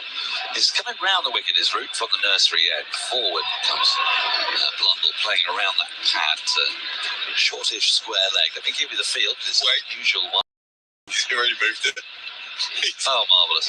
So we've got a leg slip, a deep backward square, a forward square leg, a straightish mid-wicket, a deeper, wider mid-wicket, mid-on, mid-off, halfway back maybe. Oh, big appeal for LBW. Root loves that as he comes round the wicket. I wonder. He might take a look. This was very full, you know. This was very full. Stokes has got hands in pockets, doesn't quite believe that it needs to be considered. Root was half excited because he did the double hand shimmy, but then he's decided against it. So we'll take a look on the Chemist Warehouse replay shortly, which should be able to give us an idea. They've not referred, and on we go. Down, turn Blundell round here as he looks to try and flick the ball on the onside. Now, the rather sinister cries of there was nothing very oculous about that ball. It was down the leg side and turned fractionally further down the leg side, but Just having a look at the LBW. Yeah. Right. Again, flicked away down the leg side because Root is bowling around the wicket this time. He'll pick up a run as Lee's just to run in from the deep backward square leg boundary. 215 for 4 on leg. Hit outside leg. Might have hit though. Yeah. I actually thought they set this field up because they were trying to encourage the gentleman to reverse sweep. No, because he brought Point to cover. Down the wicket comes Mitchell and he flicks it up to mid-on. Stokes does the fielding and throws to the keeper's end, but they've got through for a single as it wasn't hit that firmly, and it was also back to the right of Stokes. 216 for 4. Another run for Mitchell. He's on 86. Blundell 81. Originally they had a Point and a sort of wideish mid-off, and they brought Point into cover. I think that was the idea, to see if they would reverse sweep out of the rough, essentially. Not a lot of rough goes there, as a sweep is attempted on this occasion by Blundell, and he gets a bit of under edge on it. He goes to that leg slip along the ground, end of the over, and there's huge warm applause for what was a very largely unthreatening exercise from Root, which tells you what straws are being clutched at by the England fans. 216 for 4. It tells you so much about this game that we had 93 slips and 17 wickets on day one. We had a bunch of wickets, earlier today. Even New Zealand was still losing wickets up until lunch, really. And now we have Joe Root bowling to right-handers, which he's not very good at, around the wicket. At leg stump, with a leg stump dependent, a leg side field. Hoping that they will reverse sweep or miss a straight one. I have an idea that maybe Root might have bowled that over because Parkinson's going to change ends, because Parkinson has come off at the pavilion end, and Matthew Potts, who has been bowling exclusively, I think, from the nursery end, is now going to come in from the pavilion end. If that is the case, I love how much time Joe Root spent on this field, and then changed the field after the first ball as well. He spent all that time in conversation. Went, no, that was wrong. It's like a chef who spends hours over their food. He goes, a pinch of salt. But starts his new over outside the off stump, left alone by Mitchell. He has 2 slips in now. That's how much this game has changed. 3 in the ring on the offside from backward point through cover to mid-off, then mid-on, mid-wicket, deep square leg, and a long leg. I mean, it makes you almost yearn for the for that period of play where Stokes was just banging it in halfway down and not getting. At least something was happening. They almost got wickets from that. I wonder if the ball was still swinging at the other end, though, if they killed the life of the ball at that point. Could have done. Potts in, and Mitchell comes forward, but defends the ball, intended, I think, for the onside, but it's gone into the offside along the ground where Pope picks up. Pope is at cover. Lee's at backward point. Root and Crawley, the 2 slip fielders. Stokes captaining from mid-off. Anderson at mid-on. Somewhere it's Johnny Bairstow. In comes Potts forward. Comes Mitchell, defends it to the offside. Again, he goes straight to Pope. There's no run. This will be okay for Stokes as far as he's concerned. Just get through this next half hour. If he can get through it conceding 15-20 runs, that would be a bonus. But I'll be intrigued to see whether Parkinson's going to come on at our end, the nursery end. If not, I think they're missing a trick of trying to just find out. Because with the slope, you never know. The leg, you might get some measure of success. Potts in. Mitchell defends again solidly into the offside. There's no run. Both these batters also be having in their mind 100 at Lords. And as we've talked about, the baubles that modern day cricketer seems to require. Being on the honours board's a big thing. Did he have honours boards, of course? Barely had caps. The England team didn't even have blazers. Those are the things. There wasn't even an England team. There wasn't even an England team, you're right. That was the MCC. So, yes, indeed. Here comes Potts running in. That's nice, firmly hit on drive to Anderson at mid-on, who does a sort of sprawling stop, bounces off a bit of it. Who was the first team that you think did proper uniforms? Right? Because even in the 90s, I would say it's Australia, but correct me if I'm wrong, I would say in the 90s, even New Zealand, some players would have black helmets and some players would have white helmets. And, the England players wearing a shirt that said England on it, I don't remember India or Pakistan even doing that consistently in the 90s. But they didn't even have matching blazers for years, did they? For Mitchell pushes up to mid-off, and there's no run. End of the over, 216 for 4. Every day, first responders support our community. In 2022, it has become apparent just how much they do, responding to bushfires, floods, natural disasters, and COVID-19. On June, write a message of support on social media or say thanks in person to the people who protect and care for us. Thank you. 2 words with enormous meaning. Share your message of support on your social channels by using the hashtag. Visit the Gratitude Gallery, thankafirstresponder.com.au. Well, called it. It is going to be Matt Parkinson who's going to bowl from the nursery end. So that over from route was a long-winded exercise in getting Parkinson to the nursery end, which is fun. So we'll not have had. Well, we did briefly have spin at both ends. Then with 2 overs, we had spin at both ends. And, look at this field. We have a slip backward point, extra cover mid-off. There's a sweeper. Deep extra cover, really. Mid-on, mid-wicket, short fine leg, and a deep backward square leg. It's intriguing just to see if Parkinson gets a little bit more favourable movement. It's a leg spin, and the slope will take the ball in theory. It goes down the slope. Not a lot of the ball touches not a lot of slope at any given moment. And so the first ball is nicely flighted. It's flicked away, very, very, very fine, almost directly behind the keeper. Wait to see, probably late buys. So it goes down towards. No, there's a little bit of bat on that. They had a leg slip earlier. Had a leg slip indeed. Whether he would have played that shot with the leg slip there, I don't know. Yeah, it's a very, very fine leg glance. And with the slope, it actually curved back towards the offside. They pick up 2 runs, 218 for 4. Blundell 83 now. So Mitchell on 86. As Parkinson is in. Still got that slip there, tossed up forward, watchful defences, Blundell fully forward, stretching, there's no run. So the ball would feel like it's spinning more because of the slope, because the ground is lower. Yes. Only a little bit. It's only a very little bit of ball, hitting a very little bit. I'm not sure about that, I'm talking about the angle after it spins. Oh yeah, definitely that one. Forward comes Blundell using his feet, drives crisply and firmly up to mid-off. He's deeply set there, Ben Stokes, but they won't get a run, so it's hit too well. 218 for 4, the score remains.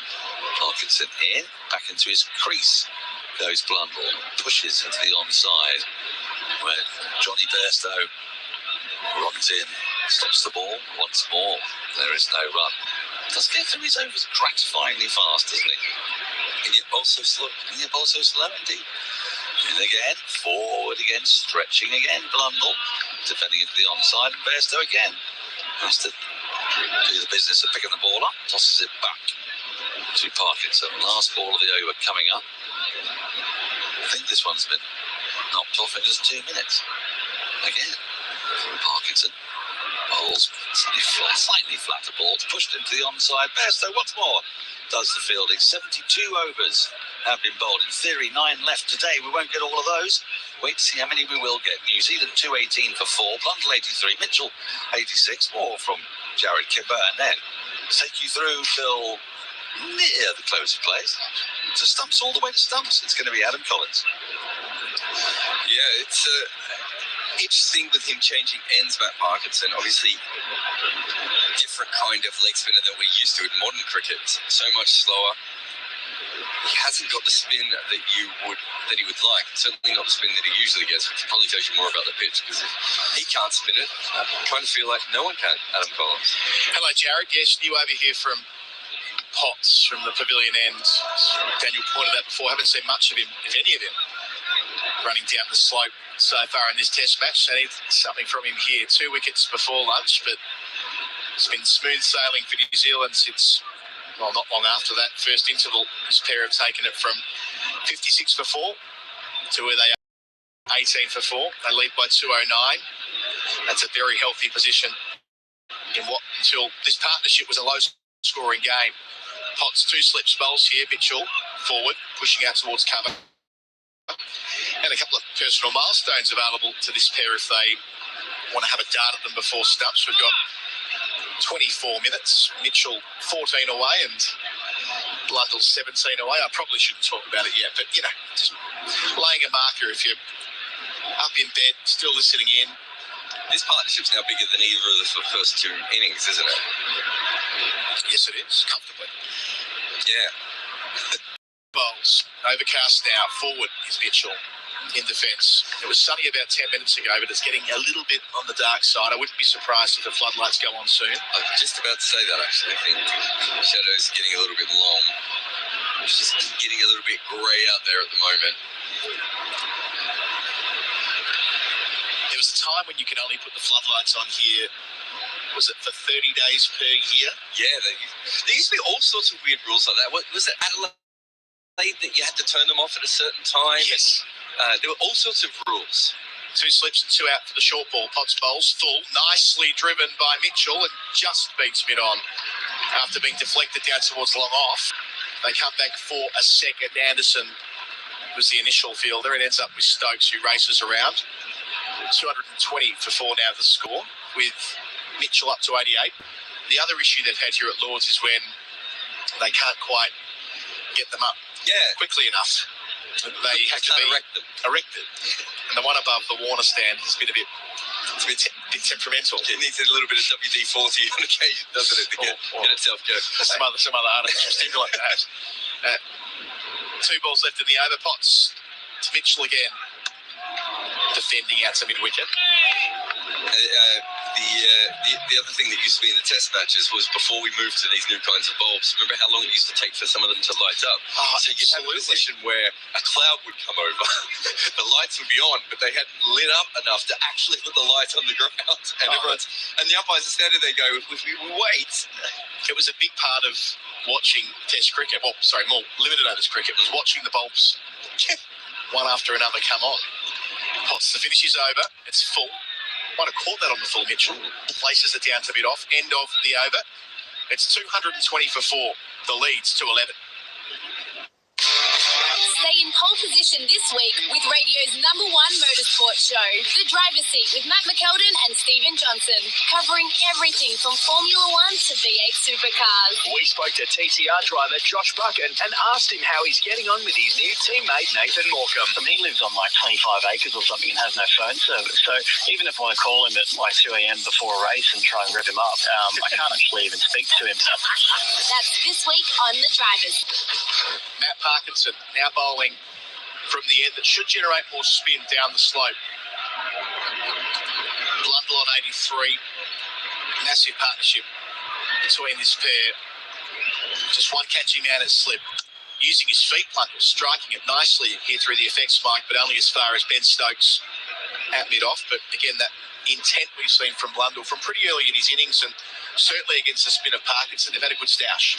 Yeah, he hit a 4 early on and then got stuck, but he kept showing that he wanted to score. Parkinson bowls and Blundell lunges forward in defence. Whereas I don't think Mitchell did. I think Mitchell went the other way. Mitchell really thought if they could win that first hour out after lunch, it was quite clear that he was trying to bat through then, and then he was going to play some shots. He almost straight away after the drinks break in the middle of the day, he started playing shots everywhere against everyone. Parkinson, some